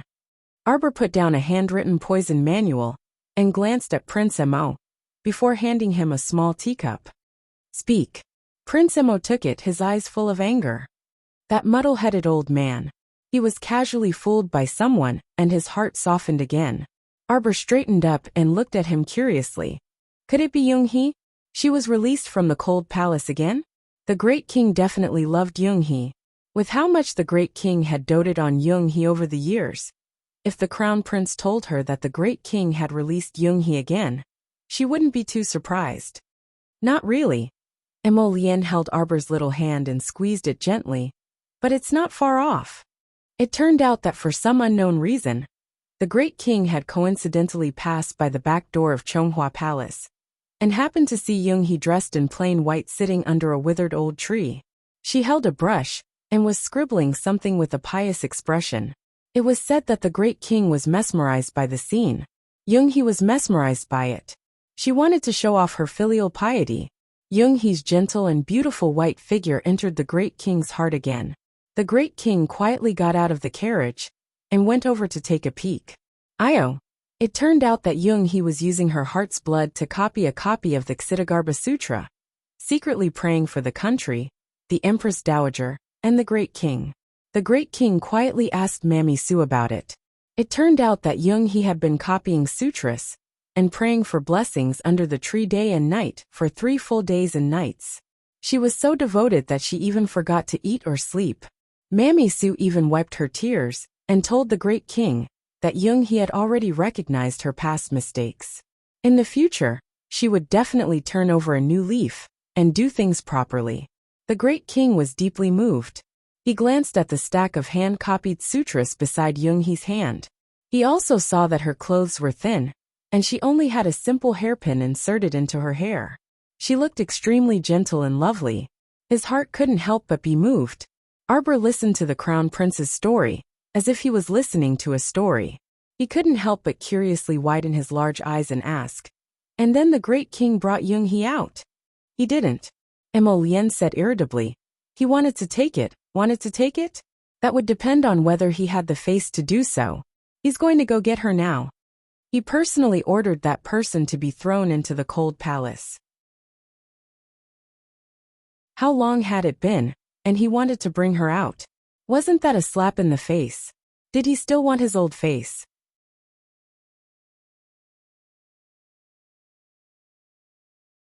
Chapter 10:10. The little fellow gazed at him with sparkling eyes, and she reached out to touch his displeased handsome face. The crown prince was startled, and then he laughed heartily as he plucked this little fellow onto his lap and rubbed her in passing, returning the favor. Xiao Yao happened to be stepping into the room at this moment, and she couldn't help but purse her lips in amusement when she saw this scene. She immediately tactfully turned around and retreated out the door. "All right, there's no need to stand here. Go do your own things." Xiao Yao waved her hand at the rows of junior royal maids standing outside the door, and everyone naturally dispersed. Emolien hugged the little person in her arms and reached out to peel pine nuts for her to feed. "Has there been any movement from that Xiang Yuan in your court recently?" Someone came to find her the night before and gave her a small brocade box containing pills. Arbor propped up his small chin with one hand as he ate intermittently. "I took a look. It should be a slow-acting poison pill. But Xiang Yuan buried this wooden box under the roots of a tree in her backyard." Emolien snorted. "She has a bit of a brain. She definitely knew that you would definitely send someone to keep an eye on her. Her doing this is nothing more than pledging allegiance to you. Do you believe that?" Arbor shook his head slightly. Previously, she also said that Omega Kotoku sent a group of people especially to kidnap you on the day of the competition. It caused him to nervously make defensive arrangements early on that day. The people from Omega Kotoku didn't come, but that wretched Mu Qianqian came, and it almost disgusted him to death. During this period of time, the crown prince hadn't been idle, and had been suppressing all of the Mu family's businesses in the capital with all his might. Since they made him suffer, then he had to make the Mu family suffer as well. Sigh. Arbor sighed. "Forget it, I won't think about it. In any case, it can't cause any big waves. But I think Omega Kotoku must have his reasons for putting a pawn by your side." Emolien stuffed a few pine nuts into her mouth. "Why don't we just kick him out? I'm just curious about what she's up to." Arbor punched his little fist. "First of all, she's just an ordinary person. You definitely won't be on guard against her. Secondly, she escaped from the Qin estate in the middle of the night and sold you a piece of information. Or was it the poison that he received as a gift from the Qin estate's guards, but was unwilling to use it on you? All these things are conveying the same message to you, to show you their loyalty. It's good that you're curious. Omega Kotoku knows that you're curious and wants you to keep her in the mansion." Prince Emo raised his eyebrows and narrowed his eyes. "No matter how she treated you in the past, she's still the same person. I think she's dangerous. If you don't do anything, I'll take care of her for you. If he did make a move, his methods wouldn't be so gentle." Arbor helplessly glanced at him. All right, then let Xiang Yuan leave." Arbor immediately called Xiao Yao over, and had Xiao Yao give her some money and food before asking her to leave the Qiao estate. Then he turned his little head to look at the crown prince. Satisfied? Prince Emo chuckled and nodded. The two chatted for a while. 10 minutes after the lanterns were lit, Manager Gong brought someone over to deliver the great king's verbal order. When he saw that the crown prince was also present, Gong Chong and instantly felt cold sweat drip down his forehead. Under the crown prince's cold gaze, Gong Chong and fearfully announced His Majesty's verbal order. The crown princess was ordered to wake up at 3 in the morning tomorrow and personally lead a group of womenfolk to the Nimpan Tower of the Honghai Temple to pray for the country and its people.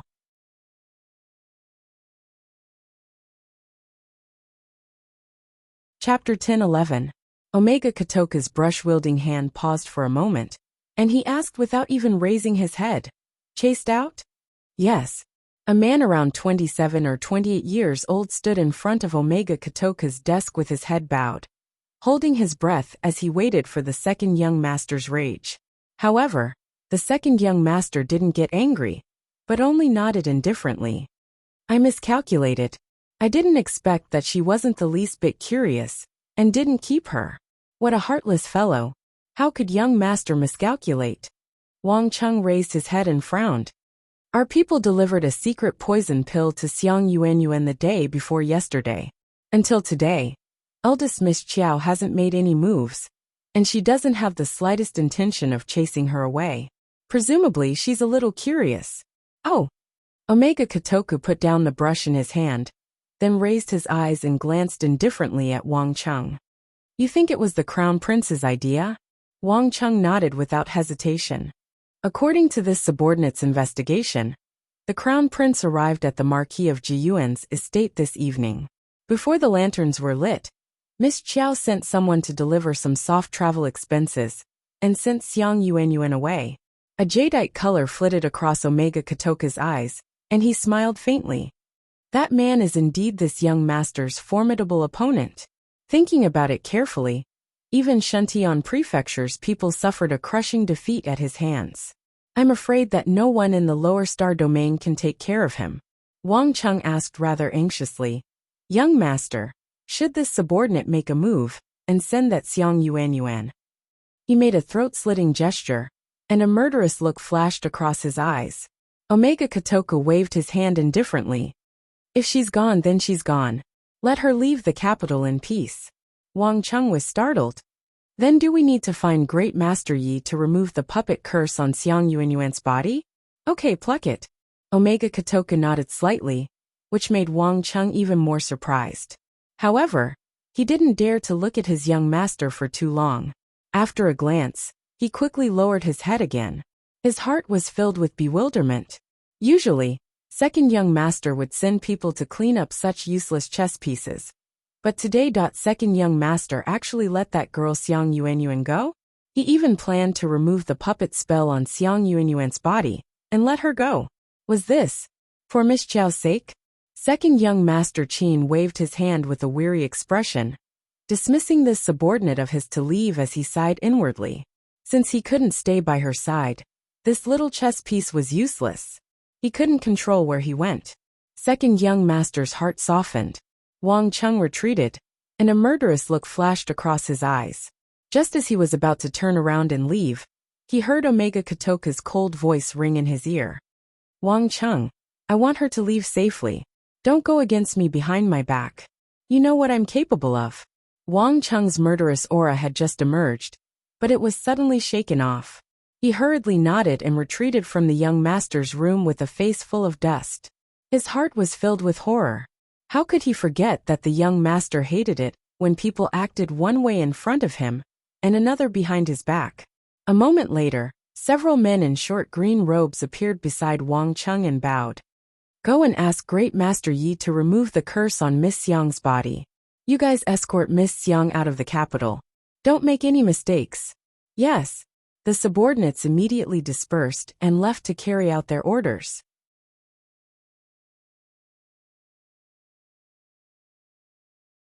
Chapter 10:12. Meanwhile, in the central palace, palace maid Huxiang entered the beaded curtains and bowed in accordance with the rules. Empress Zhao gently set down the teacup she was holding. She didn't say anything. The crown princess didn't say anything. The crown prince was also present at the time, and his expression was very displeased. Empress Zhao sighed. She didn't know what to say about her son's protectiveness. Old Nanny Huaxian said softly, "But that's true. The crown princess will depart for the mystic beast forest secret realm the day after tomorrow. It's a bit rushed for her to head to the Honghai temple to pray for blessings. Moreover, the crown princess is currently in mourning." Empress Zhao faintly glanced at the old nanny. As the crown princess, She naturally has to prioritize the safety of the Mo kingdom. Huaxian lowered her head and answered, yes. Huxiang bowed and helped Empress Zhao get up to walk behind the curtains. This consort doesn't want to get involved. Let's just watch. I reckon there's still a big show to be played out. Empress Zhao's lips tugged into a mocking smile. Today, she had received definite news that the great king had relented and added Yung He's name to his entourage. On the day of praying, Arbor woke up early and washed her face. Everything was done in an orderly manner. She was in mourning, so she naturally wore a mourning dress. Since the great king and the queen didn't dislike her mourning dress, and specially ordered her to pray for blessings, she naturally didn't care about these mundane matters. The people participating in the praying today included the imperial concubines, princesses and commandery princesses, as well as the womenfolk of third-rank officials and above. The majestic group of people gathered at the Dongshan Gate before the hour. They quietly waited for the crown princess's carriage to arrive, before heading to the Honghai Temple together. Nimpin Tower was said to be the guardian pagoda of the kingdom, because a monk once saved the late king's life. From then on, the many monks of the Honghai Temple had a meteoric rise. Not only did the Honghai Temple become the Mo Kingdom's national temple, the Nimpin Tower within it was also given the title of National Pagoda. It was said that it could protect the safety of the country. If one went to the Nimpin Tower to burn incense, they would get whatever they prayed for. The rumors were quite realistic. The entire pagoda had 9 floors, and it stood high above the Fu Mountain near the northern city gate. There was a saying that the Fu Mountain was 10,000 zhang tall, and the mountain range was stacked with emerald green. Arbor got off the carriage and saw from afar that the abbot of the Honghai Temple was leading a group of people to greet them at the entrance. Greetings, Crown Princess. The abbot of the Honghai Temple looked to be in his 70s, but it was said that he was over 100 years old. Arbor nodded. Grandmaster, you don't have to be so courteous. If you're ready, let's start. Praying for blessings was just a process. After leading a group of women to pray and burn incense, she had to sweep the Nimpin Tower to show her sincerity. Of course, she didn't have to sweep from top to bottom. She just had to go in and show her sincerity. If this process went smoothly, they would probably be able to eat and rest by noon. By evening, they would be able to go home. But if it didn't go smoothly, a cold light flashed through Arbor's eyes. She didn't mind spilling blood on the spot. Apart from the crown princess, consort Cheng, Lu Fei, and imperial concubine Lin were the most respected people in this group.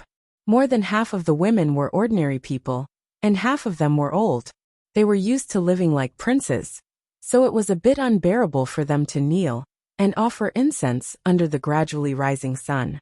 Arbor didn't look sideways. She only glanced at her mother and sister.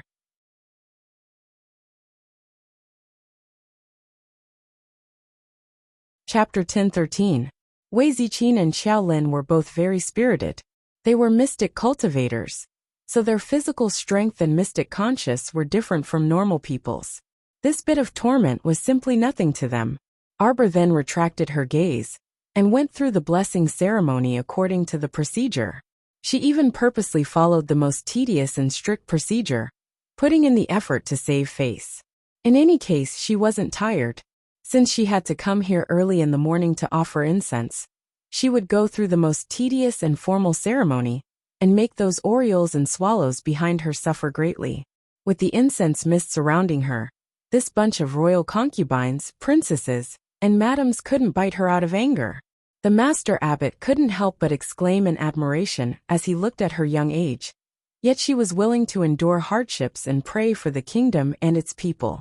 Sure enough, it was already 10 o'clock in the afternoon by the end of this procedure.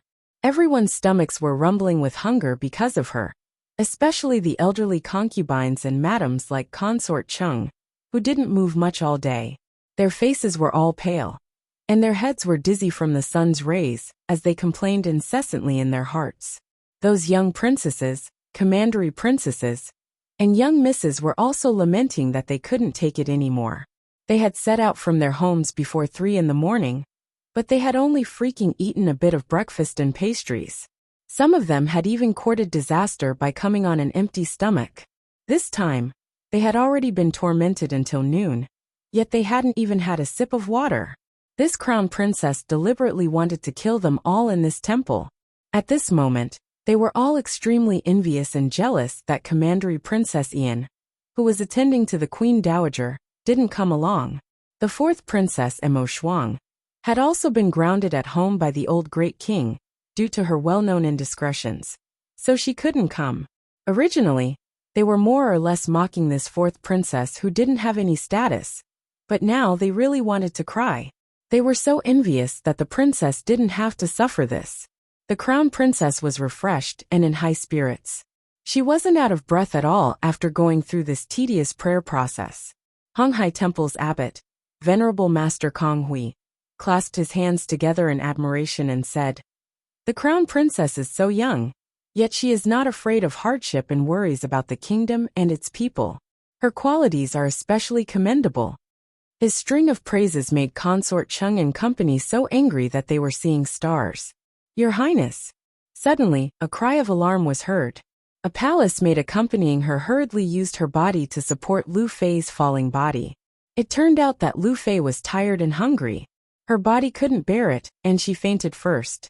The crown princess walked forward expressionlessly and glanced at Lu Fei. Suddenly, she raised her hand and said, "Someone, bring a basin of ice water and splash it." Lu Fei, who had fainted, suddenly stood up and waved her hands. "No need, no need. This consort only fainted for a moment. I feel much better now." At the end of her speech, Lu Fei looked at the strange gazes of the monks around her. She was so embarrassed that she felt embarrassed. After pretending to faint for less than a second, the crown princess caught him red-handed. Was there anything more cruel and merciless than this? The corners of everyone's mouths twitched, but in their hearts, they wanted to cry but had no tears. If pretending to faint was useful, they all wanted to faint. Eighth Princess, Imoyu had been holding it in for a long time. At this time, she finally couldn't hold it in anymore and burst into laughter. She could tell that today, this stoic-faced sister-in-law was harboring the idea of torturing these consorts and madams to death, and was openly tormenting them. The crown princess looked at them solemnly and said, "This crown princess is going to sweep the Nimpin Tower."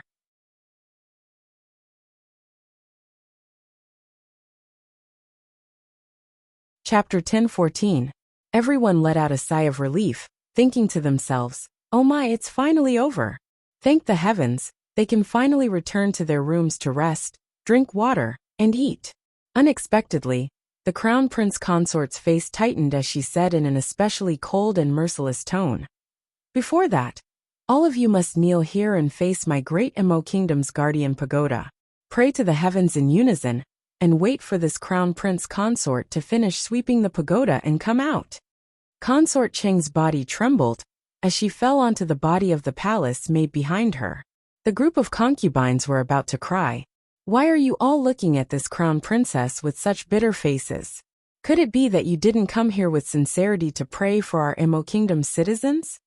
The crown princess coldly scolded. "You can't even endure a little bit of suffering after praying for a day? Then why don't I see you all complaining about your daily lives of luxury and being provided for by the Emo Kingdom citizens? You have to take responsibility for the treatment you enjoy. When we return to the palace, I will definitely report this matter to the Great King and the Queen in detail. This crown princess has seen and remembered every single one of your actions. I definitely won't slander any of you." The crown princess spoke with conviction, angering the group of concubines and madams into speechlessness. Wei Ziqin speechlessly looked at her daughter. At first, she also thought that her daughter was going to complete this blessing ceremony with an especially serious and devout attitude. But halfway through, she felt that something was wrong, that this was blatantly punishing those imperial concubines in broad daylight. She didn't mind kneeling for a while. She had been tossing and turning since early morning, and had only secretly drunk a bit of holy water. But now she didn't feel tired at all. Shaoliner didn't have to worry about her at all. Her small face was rosy, and only a few drops of sweat seeped out of the tip of her nose. Her eyes were shining as she looked at her older sister. On the other hand, those pitiful concubines and madams, when had they ever suffered so much? At this moment, All the concubines had silently made a very important decision. Next time, if the great king had the idea of having the crown princess lead a team for some activity, they would definitely raise both hands and feet to oppose it to the end. They strongly requested Her Majesty the Queen to lead the team. The Queen should be the one to come to this prayer event. She had just thrown in the towel and quit. And in the end, this fiend had come and killed them all. Everyone unanimously decided that they would not allow the black-hearted crown princess to participate in any large-scale activities in the future. At this time, darling Qiao didn't know that by making an example out of her, she had saved her from a lot of trouble in the future. The monks in the temple began to call out their names. The last word, kneel, made Consort Chung and the others groan in their hearts. They forced themselves to kneel down miserably. Kneeling down was not the end. He still had to accompany the monks in the temple to pray to God until the crown princess came back from sweeping the pagoda. Everyone secretly cried out in their hearts, "Crown princess, we beg you, don't sweep the pagoda. Let's go back." That the crown princess figure disappeared from everyone's despairing eyes. Woo-woo, this silly crown princess, she wouldn't really sweep the pagoda floor by floor, right? Then would they be able to drink some water before evening and go home? Once the pagoda door closed, Arbor's expression turned completely cold. His figure flashed, and he arrived at the top of the 9-story pagoda at the fastest speed. His gaze coldly looked at the man and woman tied up in the middle of the pagoda. Long time no see.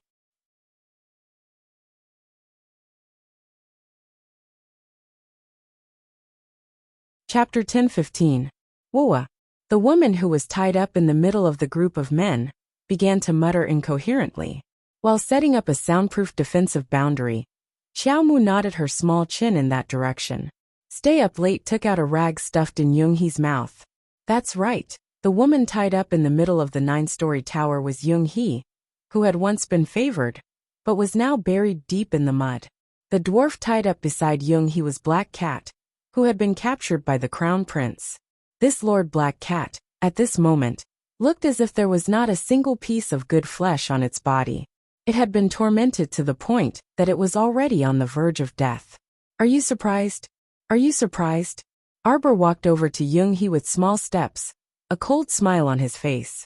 What are you doing, little witch?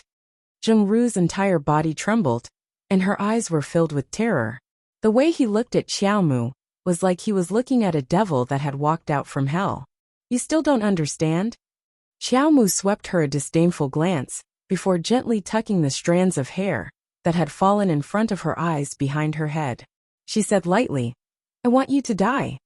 Stay Up Late lowered his head and tried his best to pretend that he didn't see anything. He was like an old monk sitting in meditation. I thought that you would stop after entering the cold palace. Who knew that you would be so stupid? Xiaomu sighed and glanced at Aoyi, who was beside her. You tell her. It was tiring to talk to such an idiot. Stay Up Late's mouth twitched. He cleared his throat and said, You hired some beggars on the streets and alleys to spread rumors about the appearance of a demon and disaster. At first, we didn't know who set this trap. But the crown princess could sense that this was directed at her. Aoyi truly admired their young crown prince consort. She was able to sniff out something unusual from such a brainless incident. The crown princess knew that the mastermind wouldn't let this go. She left the capital for a few days to give us time to investigate. Most importantly, the crown prince managed to pry open the dwarf's mouth and found out many things. For example, he gave you a strong revival pill and lied to you that you had recovered. He wanted you to deal with the crown princess. In fact, once 7 days are up, you will turn into a pile of flesh and blood. Your body will never recover. Zhengru screamed, Impossible. My face and body have already recovered. Don't deceive yourself and others anymore. Xiaomu scoffed. Your face starts rotting at night, right? The Yixingzi I put in the beautifying pill is a heat poison. Not everyone can cure it. It's you. It's you. Courtesan Zheng shrieked in horror as she glared at Xiaomu, her eyes about to split open. Beautifying pill? What beautifying pill? Could it be that the beautifying pill that her brother had tried so hard to obtain had been tampered with by the little crown princess? Thinking of this, Zhengru's chest was filled with depression, and she almost immediately screamed crazily. I want to see the great king. I want to see the great king. Let me out. The great king. I want to see the great king. Didn't you plan a play for me? Xiao Mu gazed disdainfully at courtesan Zheng before saying coldly, I'll rearrange this play for you to make it even more exciting. Broken dreams.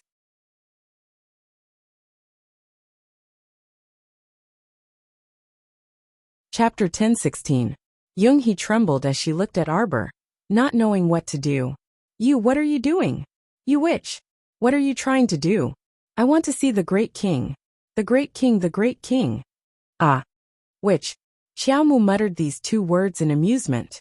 With a slight movement of her slender fingers, she took out two talismans glowing with blue light from her inner world, and tossed one of them to Aoyi, who was standing beside her. Then as you wish. The two figures disappeared before Young-hee's eyes as fast as lightning. Her eyes widened in disbelief. Why? They disappeared before her eyes in the blink of an eye. What kind of talisman did that witch use? What Young-hee felt at the last second was perhaps endless fear. Or perhaps endless regret and despair. She knew very well that the bottom of Nimpin Tower had already been hollowed out by Mammy Su and the people from Shuntian Prefecture. They had filled it with a powerful weapon. Once the time was up, they would not hesitate to set the tower on fire. Originally, the one to enjoy all this pain and fear would be that little bitch, the crown princess. But now, it was her turn to wait here in panic. No matter how much she screamed, her voice was blocked by the defensive enchantment. Until death, no one appeared before her. Boom! The people worshipping in front of the pacification pagoda were the first to feel the ground tremble slightly. Then their expressions changed drastically as they stood up. Xiao Yao grabbed Wei Zichin's wrist and whispered in her ear, Madam, don't worry. The crown princess sent a message to Xiao Yao. She has safely left Nimpin Tower. Madam and young miss, just wait and see what happens next. Wei Zichin's anxious heart finally calmed down, and she slowly heaved a sigh of relief. Wei Zichin pulled her daughter and retreated to the side of the crowd with Xiao Yao. Wei Zichin looked coldly at the chaotic scene in front of her. At this moment, the entire Nimpin Tower was affected by the explosion and was leaning to the left. Bricks and dust mixed with the glass ceiling fragments fell down one after another. For a moment, the monks in the temple wailed and prostrated themselves on the ground. The group of concubines and madams were also extremely surprised. They all covered their heads and temporarily lay on the ground without moving. Some of the bolder ones raised their eyes and stared blankly as Nimpin Tower collapsed and disappeared inch by inch in front of them. After this fiery explosion was repeated 3 times, more than half of the Nimpin Tower had collapsed, leaving behind only a small portion of the tower's wreckage. The group of concubines looked at the dilapidated ruins with fear. They were supported by their respective palace maids in a daze and barely managed to stand up. Although Consort Chung was also surprised, she was the first to recover her wits. Her eyes flashed as she said, Someone come quickly. This is bad. The crown princess is still in Nimpin Tower and hasn't come out yet. Lu Fei couldn't help but sneer when she heard this. The crown princess is really funny. She just stepped into Nimpin Tower, and the entire tower exploded. Just how much does this pacification pagoda dislike the crown prince consort? The vassal king consort of Anan also sneered. If you want to condemn someone, you can always find a pretext. Princess Consort's words are too hurtful. If you don't have concrete evidence, it's better not to speak carelessly. Otherwise, you will inevitably have a bad reputation for being disrespectful to the Eastern Palace consort. A thin and weak voice suddenly sounded with slight ridicule. Noble ladying you. Princess Anam's expression abruptly changed. A small noble lady dared to mock her, Princess Anam. How hateful.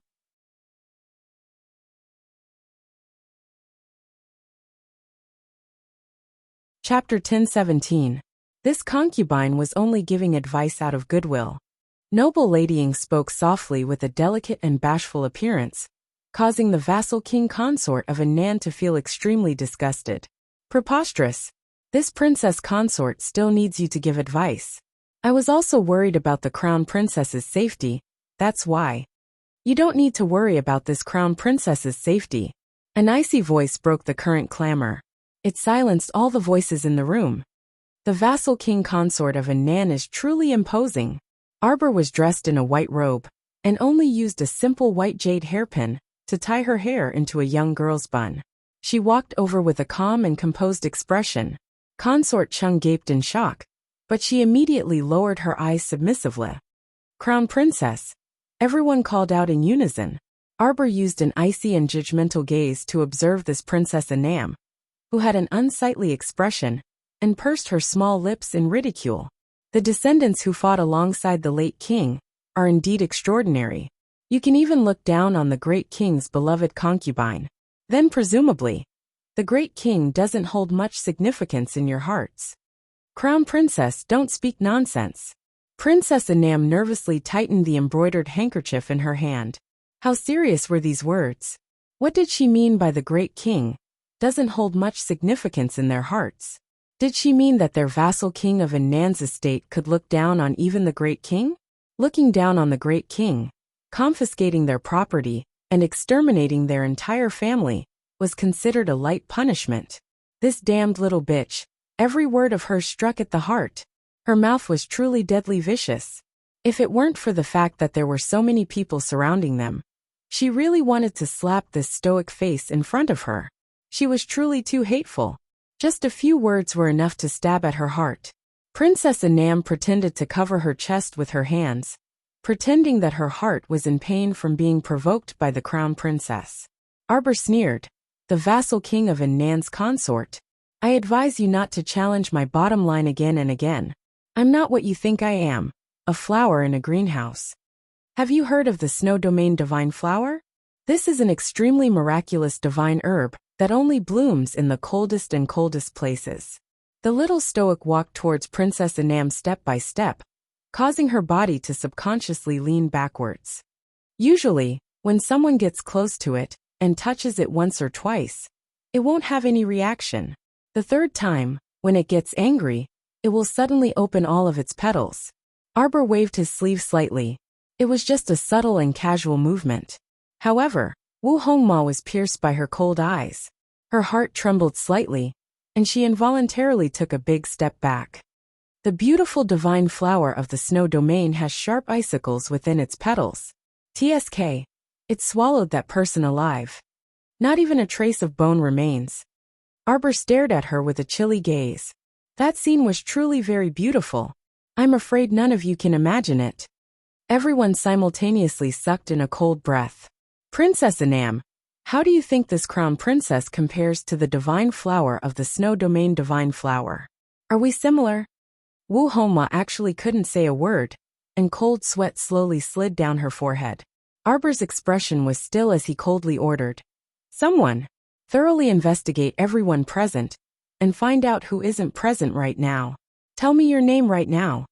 When the order was issued, the royal concubines and princesses all looked at each other and subconsciously squeezed into the crowd.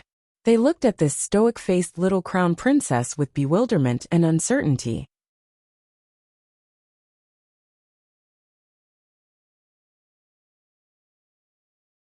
Chapter 10:18. Was she going to investigate thoroughly now? These noble women had suffered quite a bit of shock, and now all they wanted to do was to go home with a sullen face. But now, the crown princess still refused to let them go. They really wanted to cry. If Her Majesty the Queen had led the group to pray for blessings today, there probably wouldn't be so many twists and turns happening. Reporting to the crown princess, Aoyi brought a group of people and pretended to investigate, then came forward to report. All the concubines, princesses, infanta, madams, and young misses, as well as their accompanying maids are all here. When everyone heard this, they all let out a sigh of relief. Fortunately, the maids around them didn't cause any trouble for them. Only Zheng Ru, who received the great king's verbal order to come with the group, is missing. Zheng Ru? Wasn't that the former consort Zheng? Everyone hurriedly turned around and searched for Young He's figure back and forth. Sure enough, after looking around they couldn't see her. That person was truly a person with means. She had entered and left the cold palace several times, and was still one of the great king's beloved concubines. It was said that this time, She had asked the Great King's special order to follow the group to Fushan Honghai Temple to pray for blessings and repent. At that time, she would stay in the temple to continue praying for the Empress Dowager and the Great King for 3 more months. Everyone's attitude towards Zheng Ru along the way couldn't be considered cold. In fact, there was even a hint of eagerness.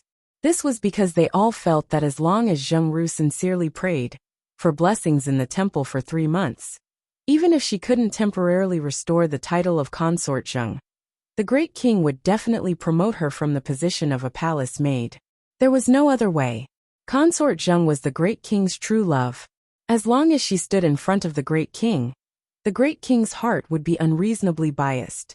But now, everything seemed to be developing towards an unexpected and strange ending. Zheng Ru wasn't actually present? Then where could she go? The madams looked at each other, and then closed their mouths in silence. Very quickly, the drama entered the highest and most shocking stage. Under everyone's watchful eyes, Ao Yi and his men found courtesan Zheng's body, which had been blown beyond recognition, in the ruins of the pacification tower. Only a small part of her body was left. The expressions of the concubines and madams changed subtly. Consort Zheng even glanced at the crown princess's cold, expressionless face more than once.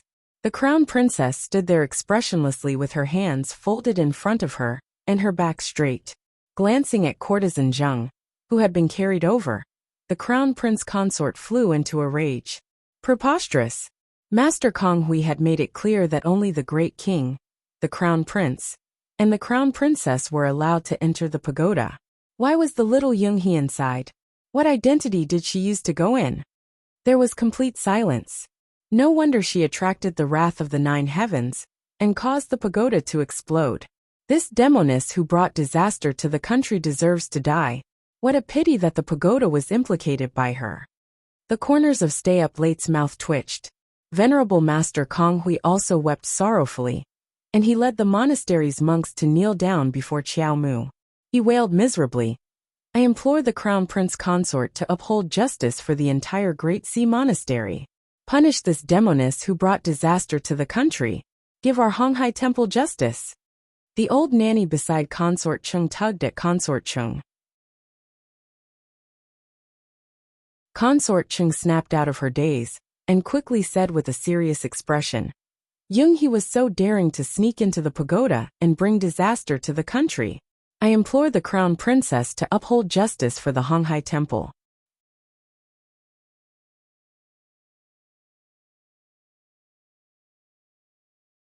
Chapter 10:19. Crown Princess, please uphold justice for the monks of the Honghai Temple. Investigate this matter thoroughly and restore peace and tranquility to the Honghai Temple. The group of madams and young misses were all shrewd people. They all followed Consort Chung and bowed to the Crown Princess in unison. Ao Yi coughed lightly, and Lightning, who had been waiting impatiently for a long time, scurried out of the pagoda ruins with a swoosh. He shouted loudly for everyone to hear, "Crown Princess, this subordinate has investigated. There's another man in this pagoda." Everyone. This time, whether they heard it or pretended not to, their expressions were extremely strange. This praying activity really tormented those slightly older concubines and madams, to the point that their old bones were about to fall apart. When they returned, they became even more determined in their hearts. They absolutely couldn't let the Crown Princess lead the group again. In the imperial study of the king's palace, the old Great King clutched the memorial that his son had sent to him. He clutched it so tightly that the entire memorial was wrinkled, but he didn't realize it. His face was filled with cold anger as he glared at the Crown Prince. Impossible. The facts are all there. She can't deny it. The Crown Prince's voice was indifferent. From the day the Luo family troop entered the palace, Yunghee had been in contact with that man. Aren't 3 witnesses enough? This son still has the letters they exchanged as material evidence. Yunghee's trip to the Honghai Temple in Fu Mountain this time was simply to meet with someone in secret. She had long planned this. The old Great King looked like he had suffered a huge blow. He suddenly slumped into his chair, dejected and at a loss for words. "Royal father, you still don't understand." Emo Lien looked at her old father with cold eyes and said coldly, Shentian Prefecture has been scheming for a long time. They've done everything possible to control us. Now they've already brazenly planted someone by your side.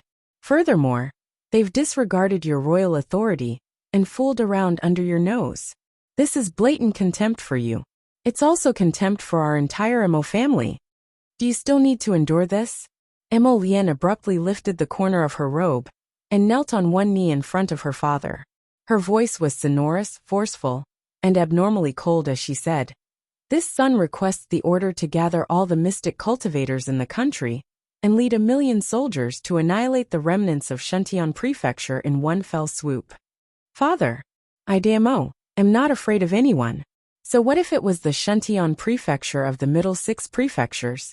Do you think the Middle 6 constabularies can strut around in our territory? I will prove it to you. In this world, no one can overstep our authority. No one can try to start a war and escape unscathed. From the generation of our ancestors, the Mo family's world has been fought for generation after generation. We don't need to fear anyone. There was no need for him to bow down to any of the mansions. I will use my strength to let them know that the Mo is not to be trifled with. What Middle 6 constabularies? Tell them to scram back to where they came from. Royal Father, I request Royal Father to issue an edict. Place that nation-wrecking enchantress on the city gate tower and expose her to the sun for 3 days and nights. Whip her 1,000 times during the day and 1,000 times during the night as a warning to others. The great king stared blankly at his son and smiled bitterly. This was his son. He was high-spirited and unrivaled. If he decided to deal with you, he would definitely have all the evidence and make it impossible for you to refute. He had long told Zheng Ru not to provoke that savage couple, but alas. Write the edict. The great king sighed. The crown prince watched Gong Chang and hurry out to announce the edict while wiping his head of cold sweat. He then slowly walked out of the royal study.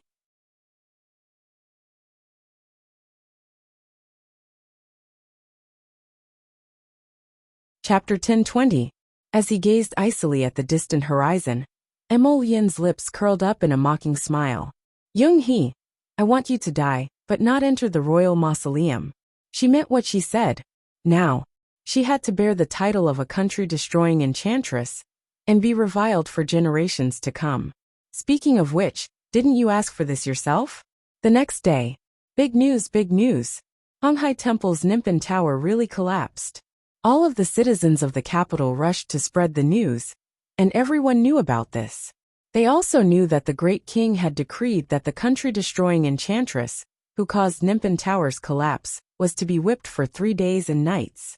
State Uncle Zheng had been demoted to a commoner, and the Zheng family's mansion had been taken back by the king. All of their assets had been confiscated. The great king had issued a self-condemning edict and locked himself in the king's palace. The citizens all rushed to the city gate tower and spat at Yung He's body in disdain, cursing this country-destroying enchantress. But all of this had nothing to do with Arbor. She prepared everything early in the morning.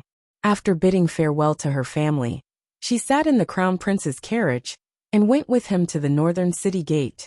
Qin Estates Qin Susu, Duan family's Duan Siren, Do family's Do Fengqi, Fan family's Fan Xiuming, and Hung family's Hung Bai had all been waiting at the city gate for a long time. Other than Qin Susu, the others all had impatience on their faces. Can we set off now? Do Third Miss Do Fengqi asked unhappily. She was ridiculing them in her heart. It really was the crown princess. She had to be escorted by His Highness the Crown Prince the entire way. She was so delicate sitting in the carriage. Did she think she was going on a scenic tour? If she was so delicate, she should stay at home and not come out, so as to not implicate her teammates. Wait. Xiao Mu tossed down the curtain and threw them a single word, not intending to explain at all. Do Fengqi was so angry that her pretty face changed color. Qin Susu shrugged indifferently. She walked to a tea stall at the city gate with her sword in her arms and sat down. She ordered half a pot of tea. At this moment, a portion of the agitated crowd ran to State Uncle Zheng's house and threw stones and mud, blocking the Zheng family members at the back door. They threw stones whenever they saw someone coming out. The scene was extremely chaotic. Third Miss Zheng, fifth young Master Zheng, and the others secretly smuggled out some mystic currency and food, but they were confiscated by the imperial court soldiers who chased after them. Those pampered young ladies and young masters were all so anxious that their eyes turned red. They looked like they were fighting with their lives on the line, wanting to take back the private goods they had hidden. It was at this time that Wuxiaoin rushed over with his brothers. With a glance, he spotted the silent sixth young Master Zheng in the crowd. He promptly berated those agitated passers-by and shoved them to the side, squeezing in front of sixth young Master Zheng. Sixth young master, are you all right? Little sixth Zheng shook his head, his expression somewhat perplexed. When he woke up early in the morning to practice his swordsmanship, he was informed that the great king had sent people to raid the Zheng family's mansion. As a mystic cultivator, all of his important items were placed in his inner world, so the soldiers naturally couldn't come to raid his inner world. However, those half-sisters and half-brothers who shared the same father, but had different mothers, suffered a calamity. From early in the morning until now, the entire courtyard had been in an uproar. Wu Xiaoin said anxiously, "Sixth young master, don't worry. I bought a small courtyard for myself in the Mo Kingdom capital. If you don't have a place to stay, you can go there first." "No need." Sixth Zheng shook his head and said, "I'm leaving the city now. I'm afraid I won't be back until a month later."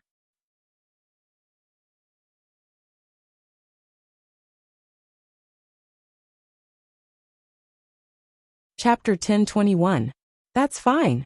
A hint of a smile appeared on Wu Xiaoin's chubby face. "You can contact me after you return. Sixth young master, don't regard me as an outsider." "Old sixth, what are you saying?" Suddenly a shriek was heard.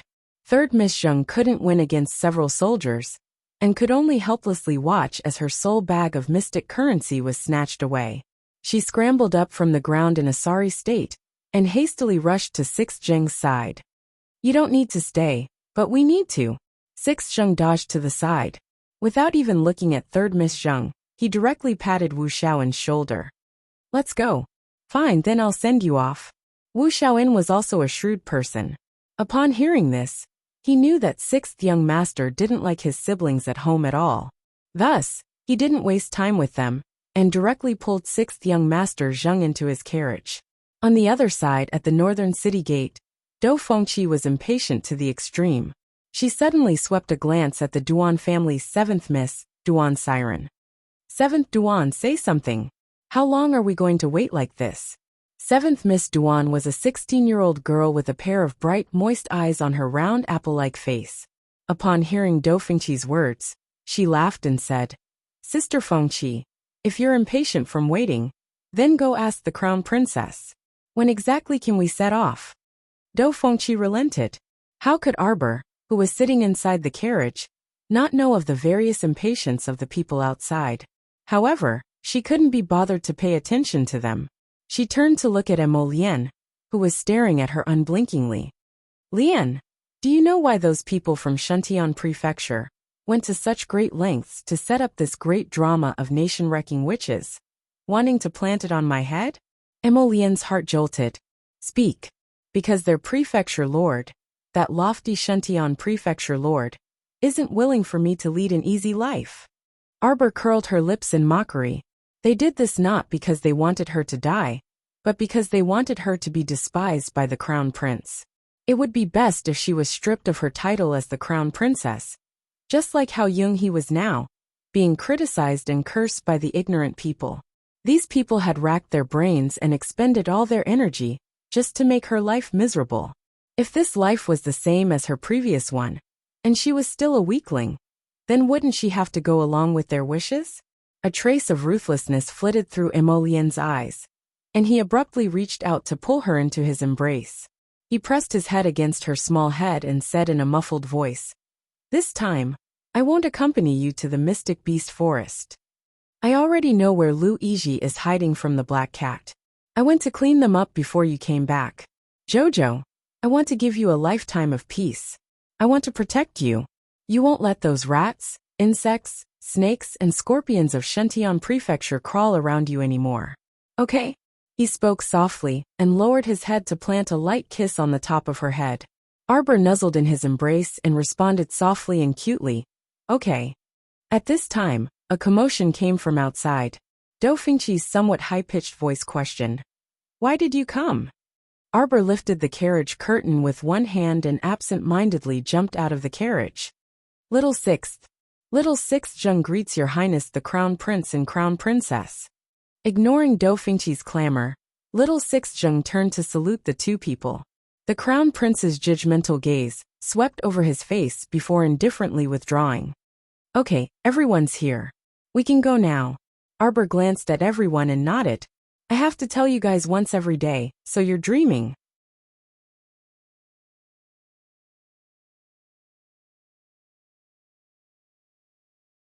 Chapter 1022. The Hong clan's Hong Bai knitted his brows and asked, "Crown Princess, 6th young Master Zheng wants to travel with us? Is there a problem?" Arbor glanced at them and said apathetically, "Didn't you guys make an agreement with the Great King from the start? The 8 great patrician families will only select 4 contestants, and have the Great King choose 2 more people to join the team." The implication was that the Great King had only chosen Little Sixth Zheng. So what else did they want? What was there to be dissatisfied about? Hong Bai and Fan Xiuming's expressions shifted slightly, and they said anxiously, "This is the rule that your family head Qiao set himself."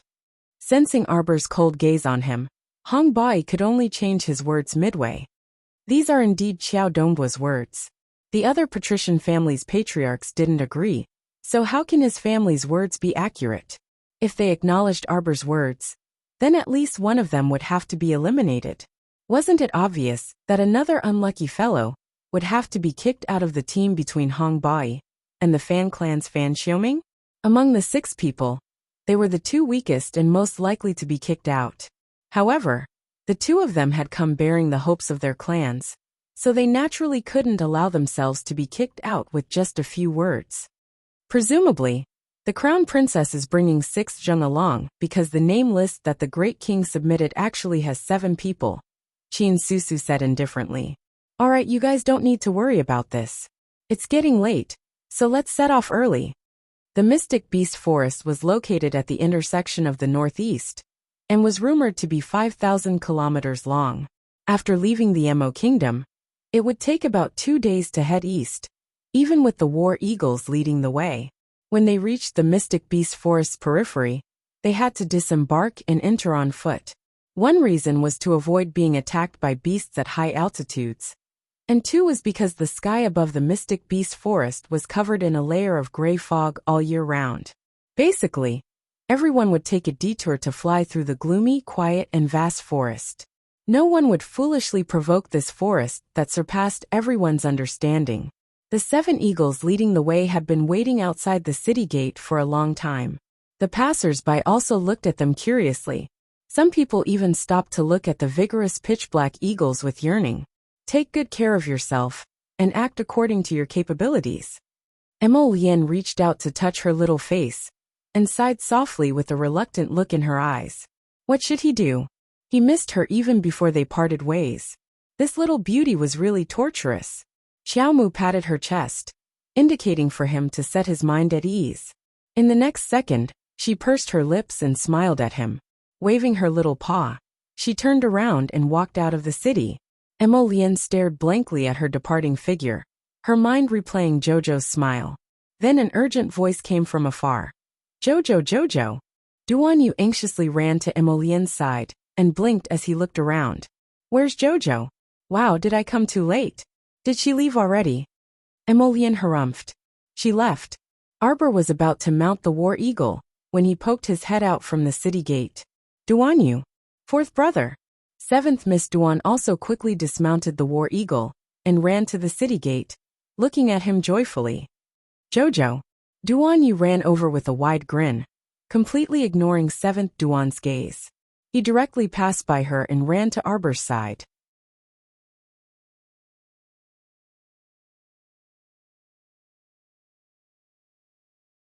Chapter 1023. Duan Yu took out a small box and handed it to Arbor. He leaned close to her and whispered, "Here are 10 strengthened core ravaging thunders. Its power is twice as strong as the ones I gave you before. Don't waste so much energy when you're outside. If you encounter those pestering you endlessly all day long, just blast them to death, and save yourself the trouble of cleaning up a mess." After he finished speaking, he winked at Arbor darkly. Arbor nodded and very smoothly put away the box into her inner world. "Then I'm leaving. Be good at home and don't fight."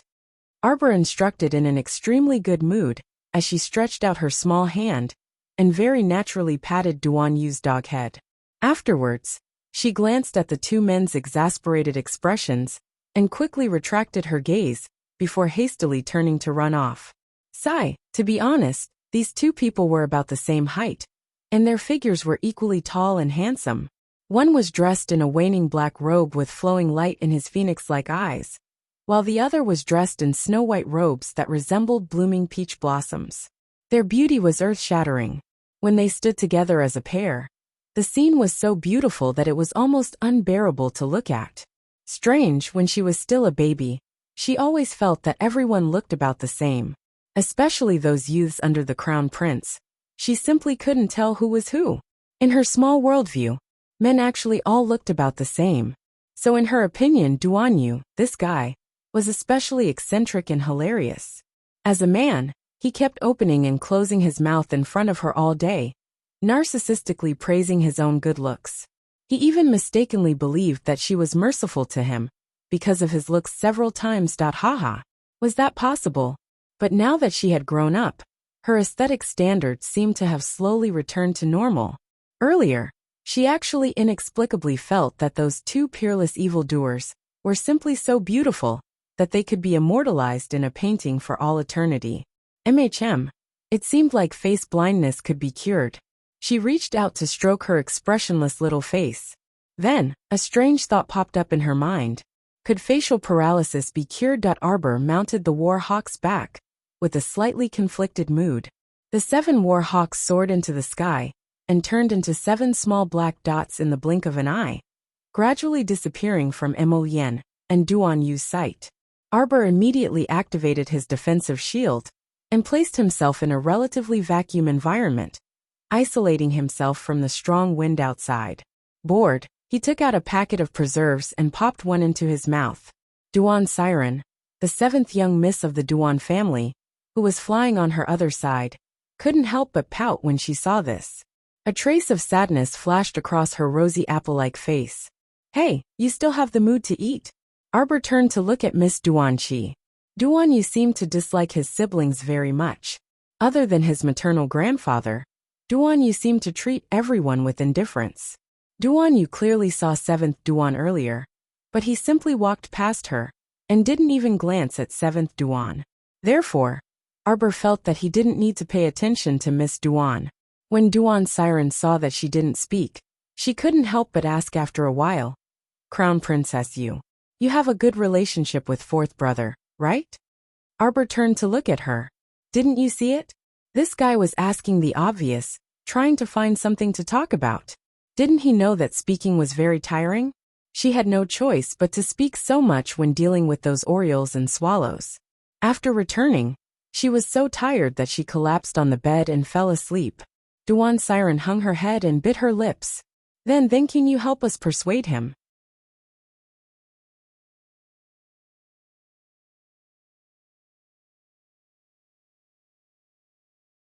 Chapter 1024. There are some things that you should also know.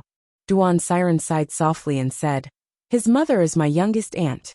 She's a normal person without mystic energy." "Ever since youngest aunt and someone," Duan Siren said vaguely, "gave birth to 4th brother. The two of them have always been despised by the clansmen. Thankfully, Grandpa has always doted on the two of them. With Grandpa's protection, youngest aunt and 4th brother have been living quite well. Ever since 4th brother's talent was unearthed, Grandpa valued and doted on him even more. Rumors even started circulating in the clan that Grandpa intends to let 4th brother inherit the position of the next patriarch." Arbor swept her an icy glance and said aloofly, "So some of you couldn't restrain yourselves and made a move." "Right. Because of Grandpa's doting, some of the clansmen targeted him and his mother very much," Duan Siren said quietly. Several years ago, when Grandpa was in closed-door cultivation, some of the clansmen took advantage of his absence to injure Aunt and abuse and humiliate her. So in a fit of rage, he abandoned the Duan clan's surname and left the clan with Aunt to find a place to settle down. Now, although Grandpa brought the two of them back, his gaze whenever he looked at my clansmen was very frightening. And he also turned a blind eye to me and treated me like a stranger. Arbor harumphed and then tossed a candied fruit into his mouth. You're telling me all this because you want me to persuade him to reconcile with you? At that time, some of the clansmen were young and impetuous and didn't know how to control their temper, so what a joke. If someone insulted, abused, and beat up my mother, I would have long turned them into ashes and ceased to exist. Now, Duan, you spared your wretched lives out of consideration for Patriarch Duan. Not only are you not deeply grateful, you even dare to complain? Arbor grumbled, shameless. After saying that, he was no longer willing to waste words with Duan Siren, and directly patted the warhawk's head, urging it to quickly fly forward, and leaving Duan Siren behind. 7th Miss Duan stared blankly at the girl who left her behind, and ran off without saying a word, and pinched her fingers in displeasure. Idiot, Arbor muttered under his breath. Seeing him grinning all day long, and looking like a carefree fool, and not saying anything, she knew nothing about these things at all. If he had said earlier that Duan Yubing was his enemy, she would have gotten rid of him during the competition. How could she have let him go home with his pathetic life? 6th Zheng and the rest didn't know what was going on with the two girls. Arbor immediately got far away from Duan Siren and patted the eagle's head. It flapped its wings and rushed to the first position. Do Fengqi suppressed a trace of cold anger in her eyes. He rode his war eagle to Duan 7's side and asked casually, "What's wrong, Duan 7? Did you have a conflict with the crown princess?" "It's nothing." Duan Qi shook his head. He didn't want to talk too much.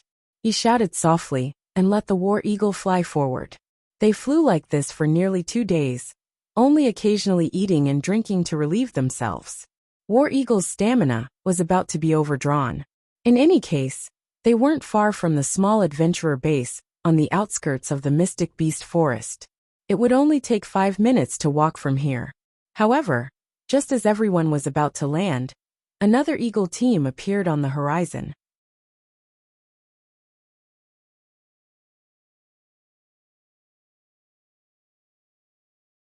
Chapter 1025. The leading eagle didn't allow for any explanation, as it fiercely rammed into 6th Zheng's eagle. Unhurried and unhurried, little 6th Zheng controlled the defensive barrier with one hand and unsheathed his longsword with the other, attacking without any explanation. What kind of joke was this? Someone was directly charging at him? Could it be that he was a herbivore? His mystic energy surged forward, stirring up clanging sounds in the air. The newcomer sat steadily on the eagle's back and sneered at little 6th Zheng. With a wave of his hand, the 4 or 5 eagles behind him screeched and pounced at little 6th Zheng with lightning speed, wanting to tear him apart. Where did this fool come from, provoking without saying a word? Arbor was enraged, and he directly stood up from the eagle's back, shouting angrily, "Are you all fools? You're not moving even when you're being bullied? Are you waiting to get rid of your teammates before it's your turn?" Qin Susu was the first to react. Patting the eagle's back, she flew to little 6th Zheng's side and drew her sword, shooting out a mystic light. "Crown Princess, it's those guys from the Easterning Nation." The Easterning Nation? How could Arbor possibly know them? Without saying a word, she threw a punch at an approaching eagle, sending it flying back more than 10 steps. If the Easterning Nation man on the eagle's back hadn't been tightly hugging the eagle's neck, he would probably have already fallen off and died on the spot. His complexion was pale, and he was so angry that he screeched, "Damn Northern Mo people, you're so gutsy. You dare to be so brazen and provoke us in our eastern region." Apart from Do Fengqi, the 6 people all moved to confront the Easterning Nation. The 6 people and 6 war eagles lined up in a row. The other side was led by 2 people, followed by 5 or 6 attendants. Among the 2 leaders, one of them was a small man with an ordinary face. He was taciturn and didn't make much noise. The one who was jumping up and down and hooting the most was the other person, who was currently wantonly cursing Northern Mo. Chiao Mu originally thought that the taciturn man was considered short, but she didn't expect that the other fool was even more ridiculously short. He was about the height of an 11 or 12-year-old child. Even though he was standing high and mighty on the eagle's back, he was still a short winter melon. Shut up. Arbor was annoyed by his noisy chatter. He raised his hand and threw out a row of concealed weapons. 5 or 6 attendants heard the sound of something breaking through the air and couldn't help but be shocked. They hurriedly rushed forward to block in front of their master. One of the attendants was hit by a hidden weapon and fell off the eagle's back. Even if he didn't die, he would be half dead. Ah, you damned woman! The short man shouted angrily. Standing on the eagle's back, he waved his hands and feet, as if he was doing an awkward dance. At this time, the short winter melon's subordinate lowered his voice and said a few words to the man. The short winter melon immediately looked at Arbor with bright eyes. There was a trace of indescribable excitement in his pair of dim yellow eyes. Your Northern Prince Mo's consort? Who I am has nothing to do with you. Arbor bluntly stabbed him. Are you qualified to ask? You. The short winter melon was so angry that his face turned ashen. Standing on the eagle's back, he crossed his arms and said in a lofty tone, seeing that you're still a young woman, I won't bicker with you. Come to my side immediately. Now. Northern Prince Mo's consort, I am Easterning Nation's crown prince. I now allow you to enter my palace and become my woman. I cannot disdain you, but you have to show me your loyalty. Was this person an idiot?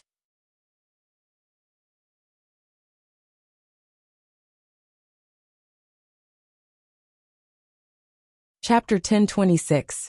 Even Do Fengqi had an incredulous expression as she glared at that Easterning Kingdom short winter melon, who was talking to himself. Pfft! Qin Susu snickered rudely, which then developed into a belly laugh. Are you sure you're not here to amuse yourself? Easterning Kingdom's crown prince was such an idiot?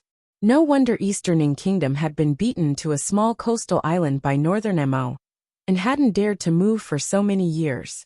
What are you laughing at? As if sensing Qin Susu's mockery, the Easterning Kingdom's crown prince, that short winter melon with a flat nose and a round face who really didn't pass muster, glowered at Qin Susu. Don't refuse a toast only to be forced to drink a forfeit. Let me tell you, even if I can't deal with all of you now, once we enter the mystic realm. Ha. Humph. Kill him. Arbor berated impatiently. Where did this idiot come from? He wasn't even willing to waste words with him. Several ghostly figures abruptly appeared in midair. Lightning and several other hidden guards directly attacked without a word, grabbing at the short winter melon's neck. Ah! The short winter melon cried out in shock, as if unable to react to the fact that the crown princess actually had so many hidden guards by her side. He angrily shrieked, You're breaking the rules! How can you bring so many people? Your Northern Mo kingdom only has 6 quotas to enter the mystic realm at most. Everyone stared at him like they were looking at an idiot. You idiot! Why do you view the world so differently? Are we in the mystic realm right now? We haven't even entered the mystic beast forest yet. Didn't you also bring a group of attendants? Why can't the Grand Northern Prince Mo consort bring people? Even Do Fengqi couldn't resist bursting into laughter. Oh my! Do all Easterning Kingdom's people have this kind of IQ? Then don't embarrass yourselves by entering the mystic realm, because it's useless even if you enter. With this kind of IQ of a 3.5-year-old, I'm afraid you'll be courting death if you enter. Stop. The Easterning Kingdom's leader, who had been silent all this time, finally spoke up. Third brother, save me. Third brother. The crown prince was so scared that he pissed his pants. He patted the eagle under his butt and ran to that person. The silent third princing fa frowned coldly. He dodged Arbor's pouncing body and rode the Black Hawk to Arbor and the others. He cupped his hands in greeting and said in a polite manner, Ever since the crown prince was overly frightened a few years ago, he would occasionally become delirious. Please forgive him. Qin Susu and the others couldn't help but burst out laughing again. Looks like his brain isn't working well. Little Sixjung shook his head solemnly, and he turned to say to Arbor, Miss Chiao, since the other party has a mental problem, then let's not bicker with him, okay? Xiao Mu nodded nonchalantly on the surface, but she spat out icily. Slap her. Pa. Lightning, who was closest to the crown prince, slapped the crown prince's face without saying a word. Caught off guard, the crown prince staggered and fell down from the Black Hawk's back. The third Prince Fa hastily turned the Black Hawk's head and rushed up to catch the crown prince. Just as he turned his head and was about to angrily reprimand him, he saw a black streak of light shoot straight at the person in his hands. Cold sweat immediately broke out all over his body, and the third Prince Fa hastily wanted to throw the crown prince behind him. But no sooner said than done. Arbor's figure flitted across the sky like a ghost, arriving beside the two Eastern Kingdom's princes in the blink of an eye.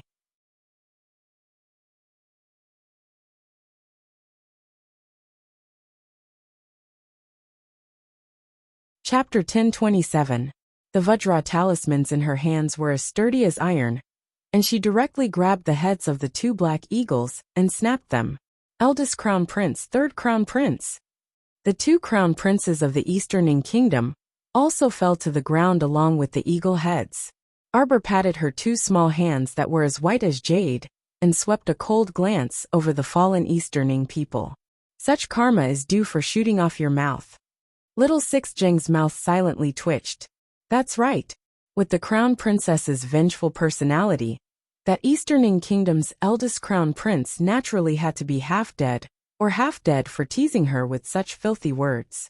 It's said that the Eastern Kingdom previously had 3 Crown Princes. The second Crown Prince's mother is the Queen, and has the strongest backing. However, he was secretly poisoned in a battle a year ago, Duan Siren said. Arbor pursed her small lips non-committally. She wasn't interested in knowing this. She pressed the Warhawk to land on her own, and Arbor looked around. Her mood improved slightly when she didn't see that group of Eastern Kingdom people disgust her. Let's go. Little Sixth Zheng and the others followed her to her side. After resting here for a while, the Warhawks would naturally return to northern Mo in a well-trained manner, so they didn't need to worry about this.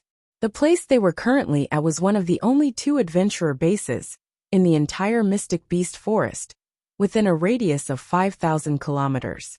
The other adventurer base had to cross the Mystic Beast Forest tens of thousands of kilometers, and was located near the western region.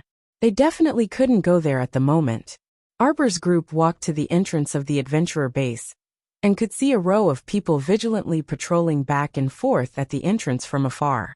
There were also 4 to 5 base guards keeping watch in the battle towers on both sides. Just as Arbor's group reached the entrance, they were politely stopped. Guests from afar, if you wish to enter our adventurer base, you must first register and pay a certain fee. Arbor's group nodded in understanding. When in Rome, do as the Romans do. There was nothing much to say about this, so they naturally sent someone to register and pay the fee. Fan Xiaoming had the air of a scholar, so everyone sent him to register and negotiate. Not long after, Fan Xiaoming ran over with a troubled expression. He rubbed his hands and said, "Everyone has to pay a dough of food to register." A duel?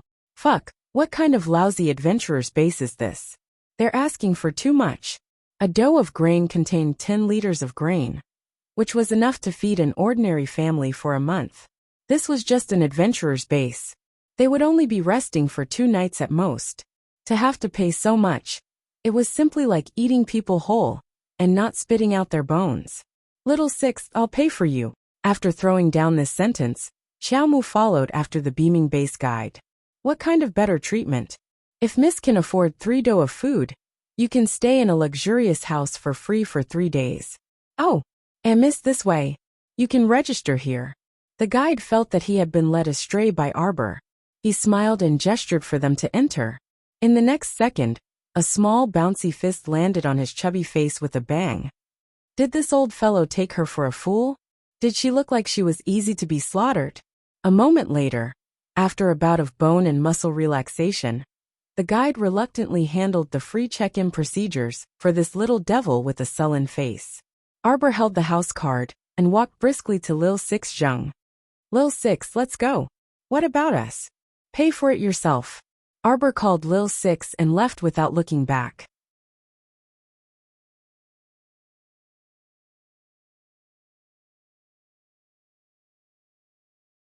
Chapter 1028. Among the leading figures of the kingdoms in the world, this old great king of the Eastern Kingdom was absolutely an oddity. Even if you randomly picked out an unreliable great king from other kingdoms, they wouldn't be like him. The Eastern king had more than a dozen sons, and allowed them to fight for the crown prince position every day. Today one was poisoned to death, and tomorrow, another was assassinated.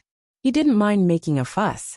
Yet, the old great king of the Eastern Kingdom was unperturbed from beginning to end, smiling as he watched the surging winds and clouds while sitting in the audience. This battle for the crown prince position lasted as long as 7 to 8 years. During this time, the old king of the Eastern Kingdom was pincered by Northern Mo, Northern Wei, and Southern Bailey, and was forced to settle down on an island. This wasn't the end of it. His sons simply didn't think of going out to expand their territory or recover their lost territory. They continued to set their sights on that shrinking cake in the country, and fought until their heads were broken and blood flowed, as they fought for the crown prince position. At the end of the battle, this oddball old king once again made a shocking move. All the sons who had survived the internal strife were arranged according to their ages, and all of them were conferred the title of crown prince. Actually, this succession of crown princes was the same whether they were conferred or not. But the crown princes of the Eastern Kingdom were agitated. Every one of them felt that they were only half a step away from that throne.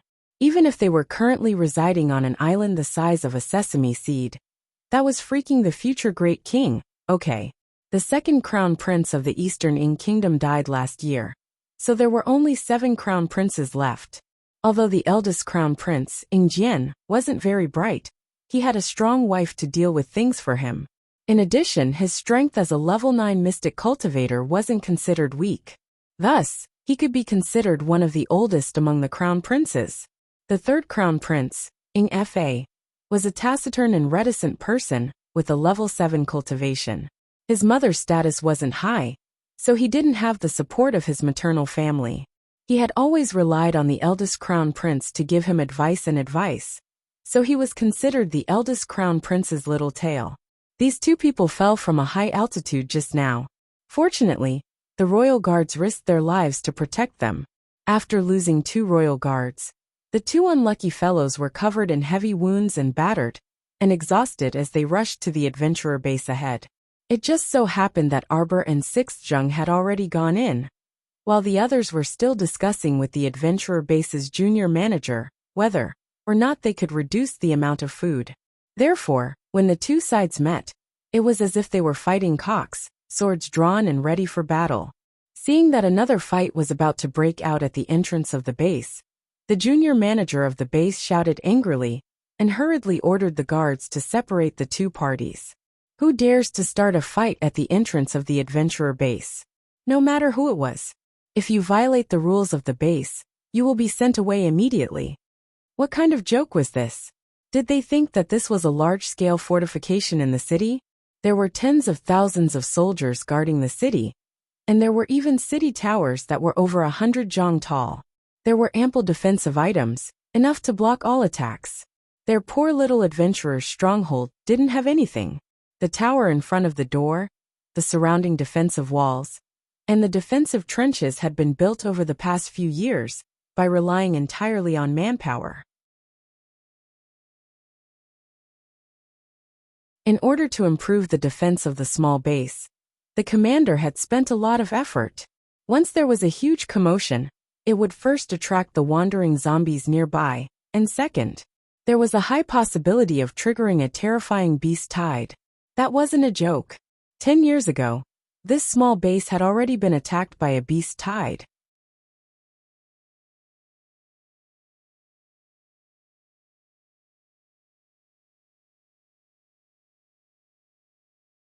Chapter 1029.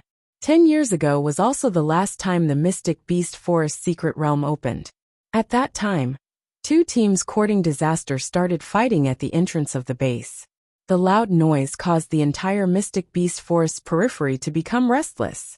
In the end, the small adventurer base was nearly trampled to the ground by the beast tide, and countless innocent adventurers were killed or injured. Many young people from various countries who came to participate in the competition also lost their lives in this beast tide. Rebuilding the base would consume a large amount of time and money. No matter who it was, they wouldn't be able to bear such a loss. Everyone must have come for the Mystic Beast Forest secret realm, right?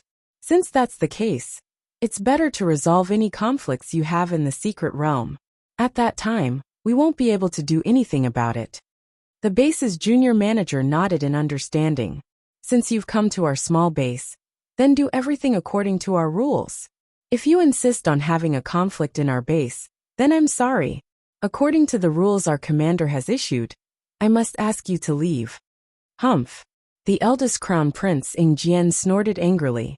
He took out a large bag of grain from his inner world and tossed it to the junior manager. Arrange a spacious residence for us. Whoever had the grain was his father. The junior manager's eyes immediately lit up, and he bowed and nodded repeatedly in acknowledgement. He specially ordered one of his subordinates to lead Ing Jian's group to a place to stay. Afterward, he shifted his gaze back to Fan Xiaoming and the others, causing them to blush slightly. The junior manager's wolf-like gaze clearly seemed to be looking at a few paupers who couldn't afford to pay. To put it bluntly, it wasn't that they couldn't afford to pay this bit of grain. They just felt like they were losing out. They were just resting in this small base for a day or two, but they had to hand over enough grain to feed their entire family for a month. This was simply unacceptable. Qin Susu's mouth twitched. She took out her share from her inner world and tossed it to the junior manager. All right, pay it all. Have the manager arrange a place for us to stay together. They had rushed here covered in dust. In any case, they had to get a good night's sleep first and adjust their states before entering the forest in high spirits. After the base manager received the fee, he immediately put on an amiable expression and ordered people to take them to find Arbor and Sixth Zheng. Duan Siren's footsteps paused as she stared at the steward's slightly swollen eyes and asked, "Just now one of us took you there. Did she pay the fee?" The steward's expression changed slightly. He nodded hurriedly and said impatiently, "Why are you asking so much? Of course, you can only enter after paying the fee. All right, hurry up and go in." However, only he knew that at this moment, his heart was silently dripping tears of blood and flowing like a river. Not only did the girl give him a good thrashing, but she also forced a poison pill on him. If it wasn't for the poison that had completely controlled him, he would have already called the base's guards over and captured that savage girl. Duan Siren frowned and walked into the base with the others. After a while she said, "I think the crown princess must not have paid." "I think so too." Everyone nodded in agreement. "Look at that fatty's bare appearance. He bullies the weak and fears the strong. His eyes are still swollen. He must have been beaten up by the crown princess." Do Fengqi couldn't help but get angry. We're all on the same team. Since she took care of the base's damn fatty and successfully waived her and little Six Zheng's fee, why didn't she just waive the fee for us as well?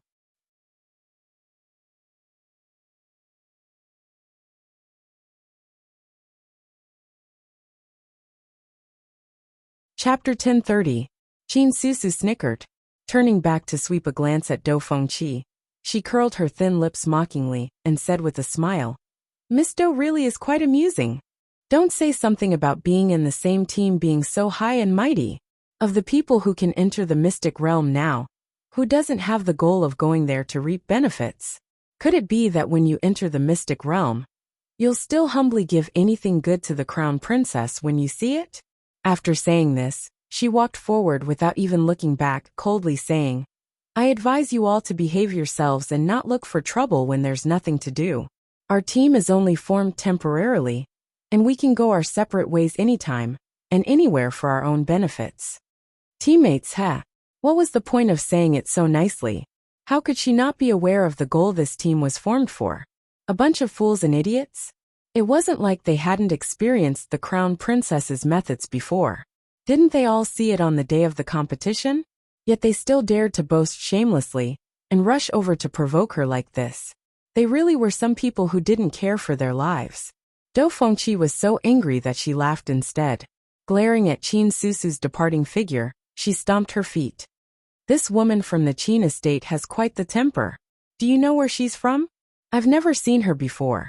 But she suddenly popped up and claimed to be the foster sister of 2 young masters from the Qin estate. Isn't this hilarious? Duan Siren didn't say much, but her eyes contained traces of faint melancholy on her round apple-like face. All right, stop talking. Hong Bai irritably interrupted Dou Fengqi's words. Are you all still going to rest? Everyone angrily rushed to the accommodations arranged by the manager. That manager was also a shrewd person. Knowing that their team was split into 2 groups when they moved into the base, he was especially happy to watch them dogfight. Thus, he simply arranged for the 7 of them to stay in an independent courtyard and let them bicker with each other as they pleased. When Dou Fengqi and the others arrived, Arbor and little Sixzheng just happened to be leaving. The 2 swept them an indifferent glance, nodded slightly, and then walked out the door. Hey, how are the rooms allocated? Dou Fengqi couldn't help but angrily ask. From the looks of it, little Sixzheng and Arbor, who had arrived first, had freaking picked their own rooms first, and even locked their rooms when they left. We've all paid for it. A dough of grain. Why did they have to live in such a shabby house? There were only 4 rooms. How am I supposed to live here? All right, enough with the nonsense, Qin Susu said in annoyance. You, me, and Duan Qi will share a room. The Fan clan's kid and the Hong clan's kid would share a room and make do with each other for a night or 2. It's already good enough that we have a house to stay in. Once we enter the forest, we'll be exposed to the wind and the sun every day. I don't even know if we can have a good night's sleep. Why should the 3 of us share a room? She only has 1 room each. Dou Fengqi shouted. Qin Susu, right? Is there something wrong with your brain? Or do you like Miss Chiao? I see that you've been putting in good words for her the whole way. Qin Susu was currently dressed in black men's clothing. Her long hair was tied up high, revealing her delicate and round forehead. It looked very energetic, and it was hard to tell if it was a man or a woman. Hearing this, the corners of her mouth couldn't help but twitch. She just didn't want to provoke that troublesome crown princess and cause less trouble. But she didn't expect her words to be misinterpreted as a matter of sexual orientation. When we enter the Mystic Beast Forest, we interact as teammates. There's no distinction between the crown princess and the commoners. Dou Fengqi prattled.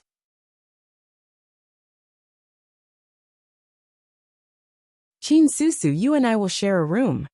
Arbor directly threw the key to Qin Susu and turned to leave with Sixzheng.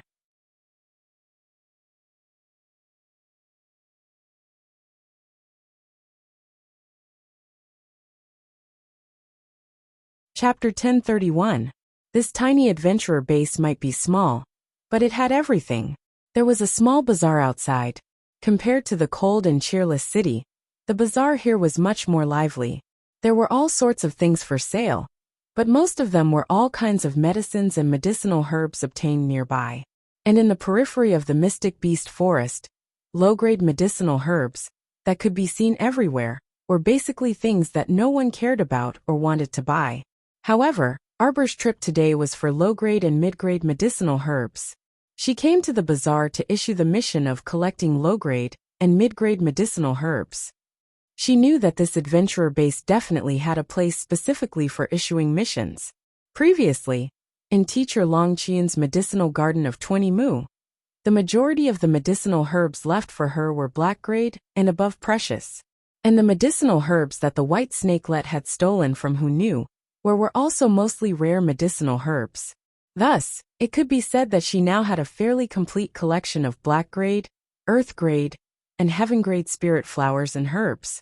She even had as many as a dozen kinds of divine-grade medicinal herbs, but she was only missing some ordinary low-grade and mid-grade medicinal herbs. Before this, she had mostly planted mid-grade and high-grade medicinal herbs in her own medicinal field, and there weren't many low-grade medicinal herbs at all. To tell the truth, she was too lazy to pick those low-grade and mid-grade medicinal herbs that were relatively easy to raise. She would usually just casually buy a few stalks when she strolled around a pharmacy. Now that she was in the Mystic Beast Forest, she planned to replenish all the low-grade and mid-grade medicinal herbs that she previously lacked. That way, when she refined pills in the future, She wouldn't be dumbfounded by the lack of basic medicinal herbs. This place was close to the forest, so there were all kinds of low-grade medicinal herbs. This mission definitely wouldn't be difficult, and there were plenty of people vying to take it on. Burly mercenaries carrying axes, hammers and large sabers, walking seductively, and prostitutes throwing flirtatious glances everywhere could be seen practically everywhere in the bazaar. It was extremely rare to see a handsome young master like Sixth Zheng, and an icy and peerlessly beautiful little stoic like Arbor in the bazaar. Thus, when the two appeared, they attracted a lot of attention. The two casually found a stall owner to inquire about the location of the Mission Issuance Center. That stall owner immediately enthusiastically pointed ahead for them. There is. Walk 50 meters forward. Look, that stall with the red sail is right there. Arbor's mouth twitched as he glanced at the shabby stall. Sure enough, there were more people crowding around that stall than anywhere else. It was really a mission distribution center. The stall owner seemed to have noticed her disdain and hurriedly laughed. We'll keep everything simple, little girl. If you want to issue a mission, you can just go there. After thanking him, Xiao Mu and little Sixth Zheng arrived at the Mission Issuance Center, one after another. Just as he approached the shabby stall, he heard a familiar roar. Do you know the rules? This is the mission that we revealed first, okay? What right do you have to interfere? Heh, you're just a small team of outsiders. TSK, you only have 8 or 9 useless people.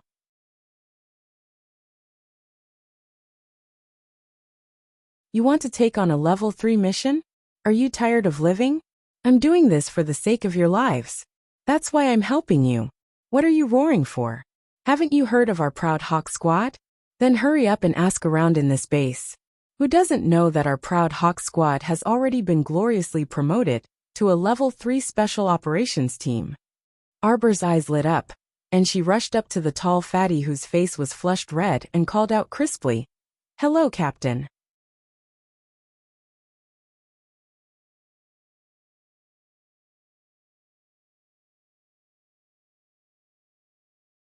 Chapter 1032. Everyone turned to look at her dumbfounded. However, Xiao Mu's gaze only landed on the faces of Huge Bear Squad's Gao Sheng and company. She simply didn't notice that the person who was arguing with Gao Sheng was looking at her with glowing eyes, his saliva about to overflow uncontrollably. Hey, aren't you that one? The little girl who saved us at the north gate of Guanlan City. Vice Captain Huagu had a good memory and recognized Arbor at a glance. The main reason was that their encounter that day had been a little frightening and left a deep impression on them. When a group of zombies was crushing their Huge Bear Squad from behind, the little girl suddenly appeared and threw out 2 firearms, as if she had the help of the gods, killing the zombies on the spot. Arbor nodded and looked at Huagu. Vice Captain. A young member of the Huge Bear Squad was so excited that his face turned red. Captain, I told you the little girl knew us. Who would have thought that the Huge Bear Squad's reputation had spread so far and wide? Any random young and beautiful girl who came out of nowhere could call out their captains and vice captains' identities. Just how much did she worship their Huge Bear Squad? The young member thought to himself complacently. Captain Gao Sheng unexpectedly slapped the back of his head, and Gao Sheng grumpily pulled him to the side. He nodded at Xiao Mu and said with a smile, "What a coincidence, little miss. You left after saving us in Guanlan City that day. We didn't even have time to thank you." "No need to thank me." Arbor shook his head. "It was nothing. Captain, is the Huge Bear Squad also here for a mission?" Yes. Gao Sheng suddenly thought of something and turned around to roar at the Proud Hawk Squad. "You, hurry up and give us back our mission." The captain of the Proud Hawk Squad was staring at Arbor in a semi-infatuated state. He couldn't hear Gao Sheng's reprimand.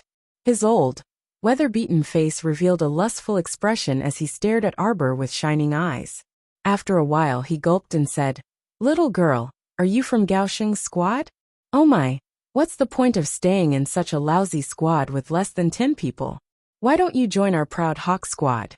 Our Proud Hawk Squad has just been promoted to a 3rd-grade squad." "You trashy level 3 squad leader.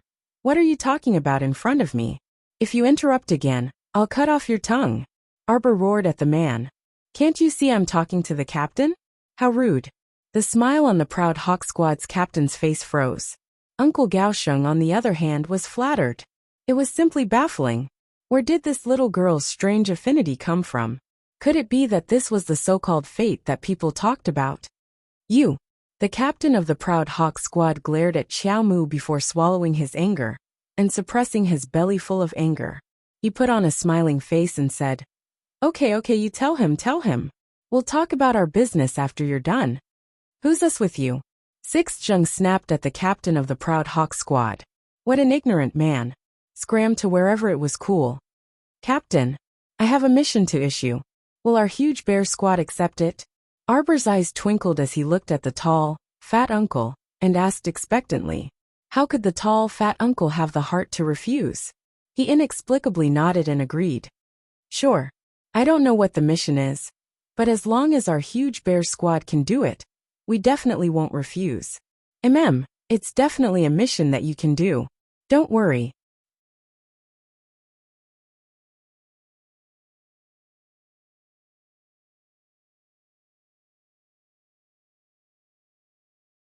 Chapter 1033.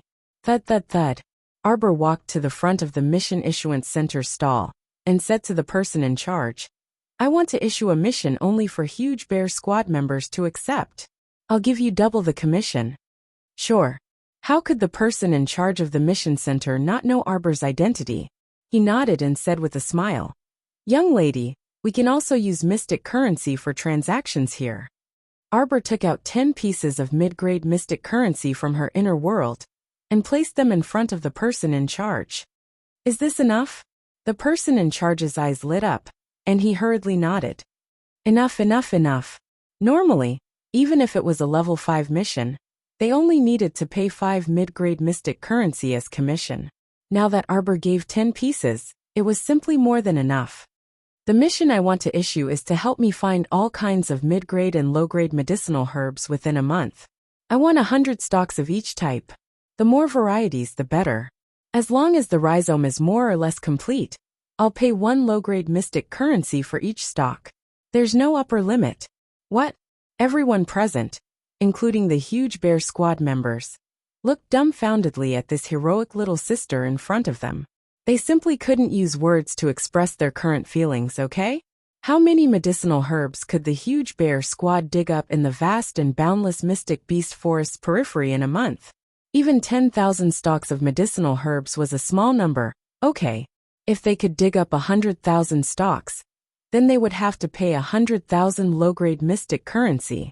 Fuck, the purchasing power of 100,000 low-grade mystic currency was very astonishing. Okay? Furthermore, they might be able to dig up even more medicinal herbs, because that young lady said that she didn't leave an upper limit for them. The more the better. The young lady looked beautiful, fair, and clean, but she was actually an idiot. Uffed. A mocking laugh came from the side. The one who spoke was a flirtatious woman. Young lady, don't be so full of yourself. Are you teasing people? Do you know the price of mid-grade and low-grade medicinal herbs in this bazaar? 5 mid-grade medicinal herbs are 1 low-grade mystic currency. As for low-grade medicinal herbs, no one in this bazaar needs to buy them, because in such a large Mystic Beast forest, you could casually find a dozen low-grade medicinal herbs with a single step. Could they be worth money? It was only a cabbage price. Arbor ignored her. He turned his head, stood on his tiptoes, raised his small hand, and patted the tall fatty's shoulder twice. Don't worry, go ahead and dig. I'll take as much as you dig. I have money. I'll give you 10,000 cultivation coins as a deposit first. As he spoke, he took out a money pouch containing 10,000 low-grade profound coins from his inner world and placed it in the hands of the dumbfounded Captain Gao. She didn't plan to grow those low-end medicinal herbs on Paradise Planet at all. Therefore, it didn't matter how many he collected. When the time came, it would not go bad even if it was thrown into the inner world. When it was needed, it could be used at any time. It would save the trouble of asking Little Tree to plant and harvest it. Even the person in charge of the Mission Distribution Center was somewhat jealous of the Giant Bear Squad's dog's hit luck. He must have stepped on dog shit when he went out today, right? Could this little girl be Gao Sheng's relative? Everyone looked at the dumbfounded Captain Gao with a look that said, Gao Sheng, Are you crazy? Brat, you have such a rich relative, yet you still come out all day to snatch business from them. Don't you have any shame? No, little girl. Are you sure you want to take as much as you can? Gao Sheng felt that his throat was dry, and his voice was trembling. Fragmented sleep.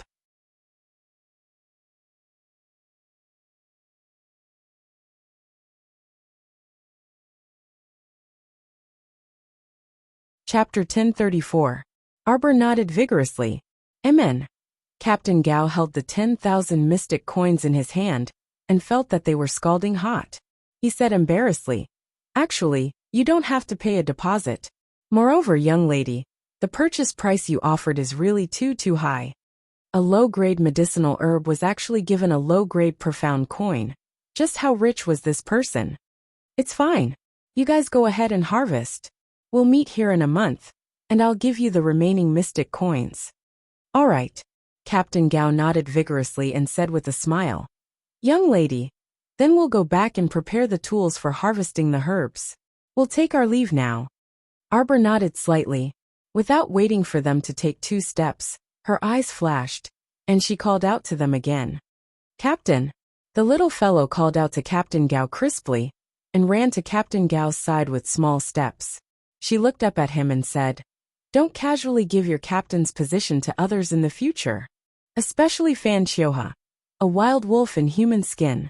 If she gave the captain's position to Fan Xiuhe, he would only lead everyone step by step into the abyss of death. Perhaps this was Fan Xiuhe's ultimate goal. In her previous life, when she joined the Huge Bear Squad, she was only a little over 16 years old. She had been with the Huge Bear Squad for a full 3 years, and watched the 19 members of the Huge Bear Squad perish one by one. In the end, only she and Fan Xiuhe were left. Now that she thought about it, she suddenly realized that this was probably not only caused by the vile environment, but also by Fan Xiuhe's deliberate indulgence. Arbor subconsciously clenched her fists tightly. Fan Xiuhe, this scum. Once she returned to the capital, she would definitely find some time to meet him. When Captain Gao heard the young lady's brainless words, he was slightly startled. Then, he smiled foolishly and rubbed the back of his head. All right. I, old Gao, have nothing but hot blood. My teammates are my family, and I will definitely lead them well. Captain. Everyone in the Huge Bear Squad also cheered and shouted. Hey. Arbor pursed her lips and waved at a 16 or 17-year-old girl in the squad. Sister Ge, come quickly. I have something good for you. Ah. How did this young lady, who was as pretty as a fairy in a painting, know that her name was Sister Ge? Could it be, as Ah Gong said, that this girl was a super fan of their bear squad? The Huge Bear Squad was actually so famous in the entire Seacombe planet. The little girl called Sister Ge walked to Arbor's side with a confused expression. Arbor held her rough little hand and placed a heavy cloth bag in her hands. Sister Ge, eating sweet potatoes every day is actually pretty good. It's just that you get sick of it after eating too much. Take it and eat it.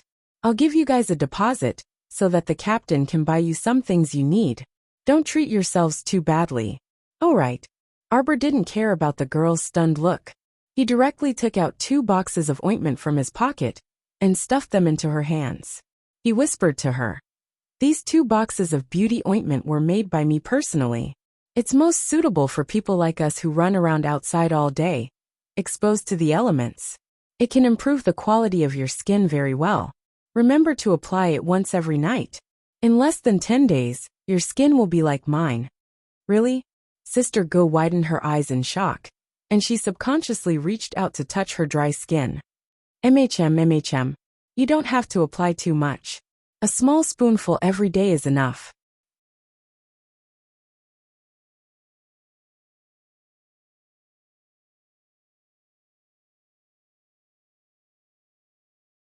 Chapter 1035. These 2 boxes of ointment can be used for 2 months. I'll give you more after you finish using them. Sister G's big eyes shone with joy.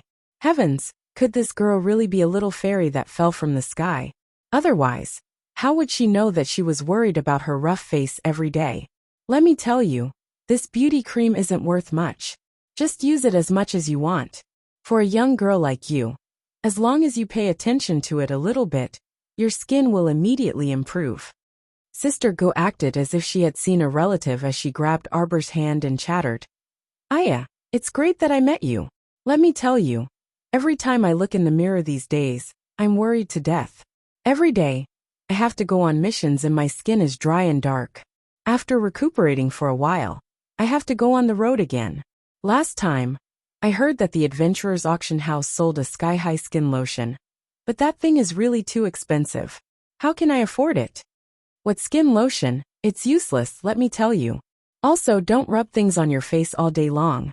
Many skincare products with sky-high prices, such as skincare products, contain toxins that have not been removed. Once you use it, your skin will get worse. My 2 boxes of beauty cream are completely handmade. I guarantee that they will be useful for you. Chirp chirp. Chirp chirp.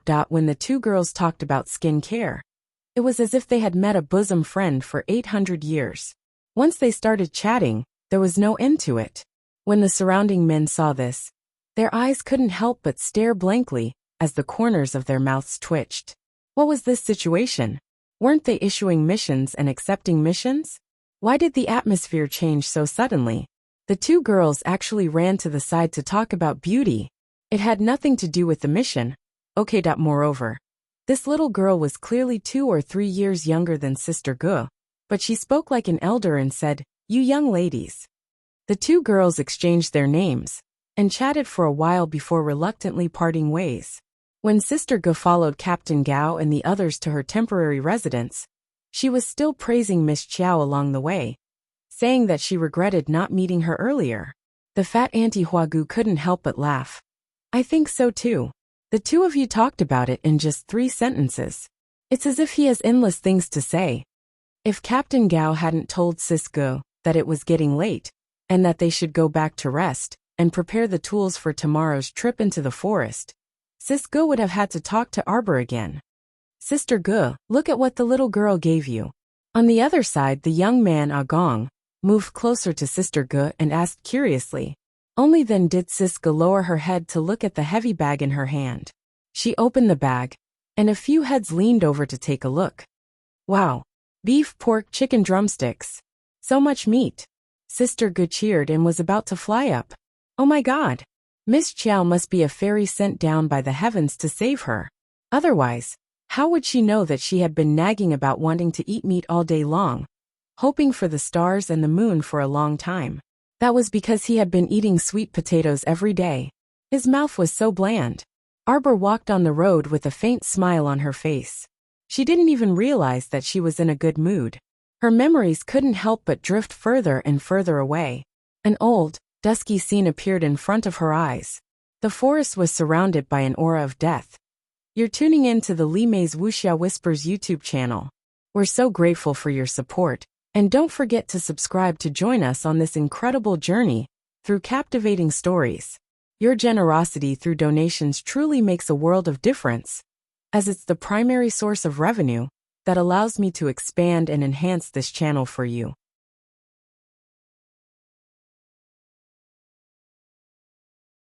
Thank you from the bottom of my heart for being a part of this adventure.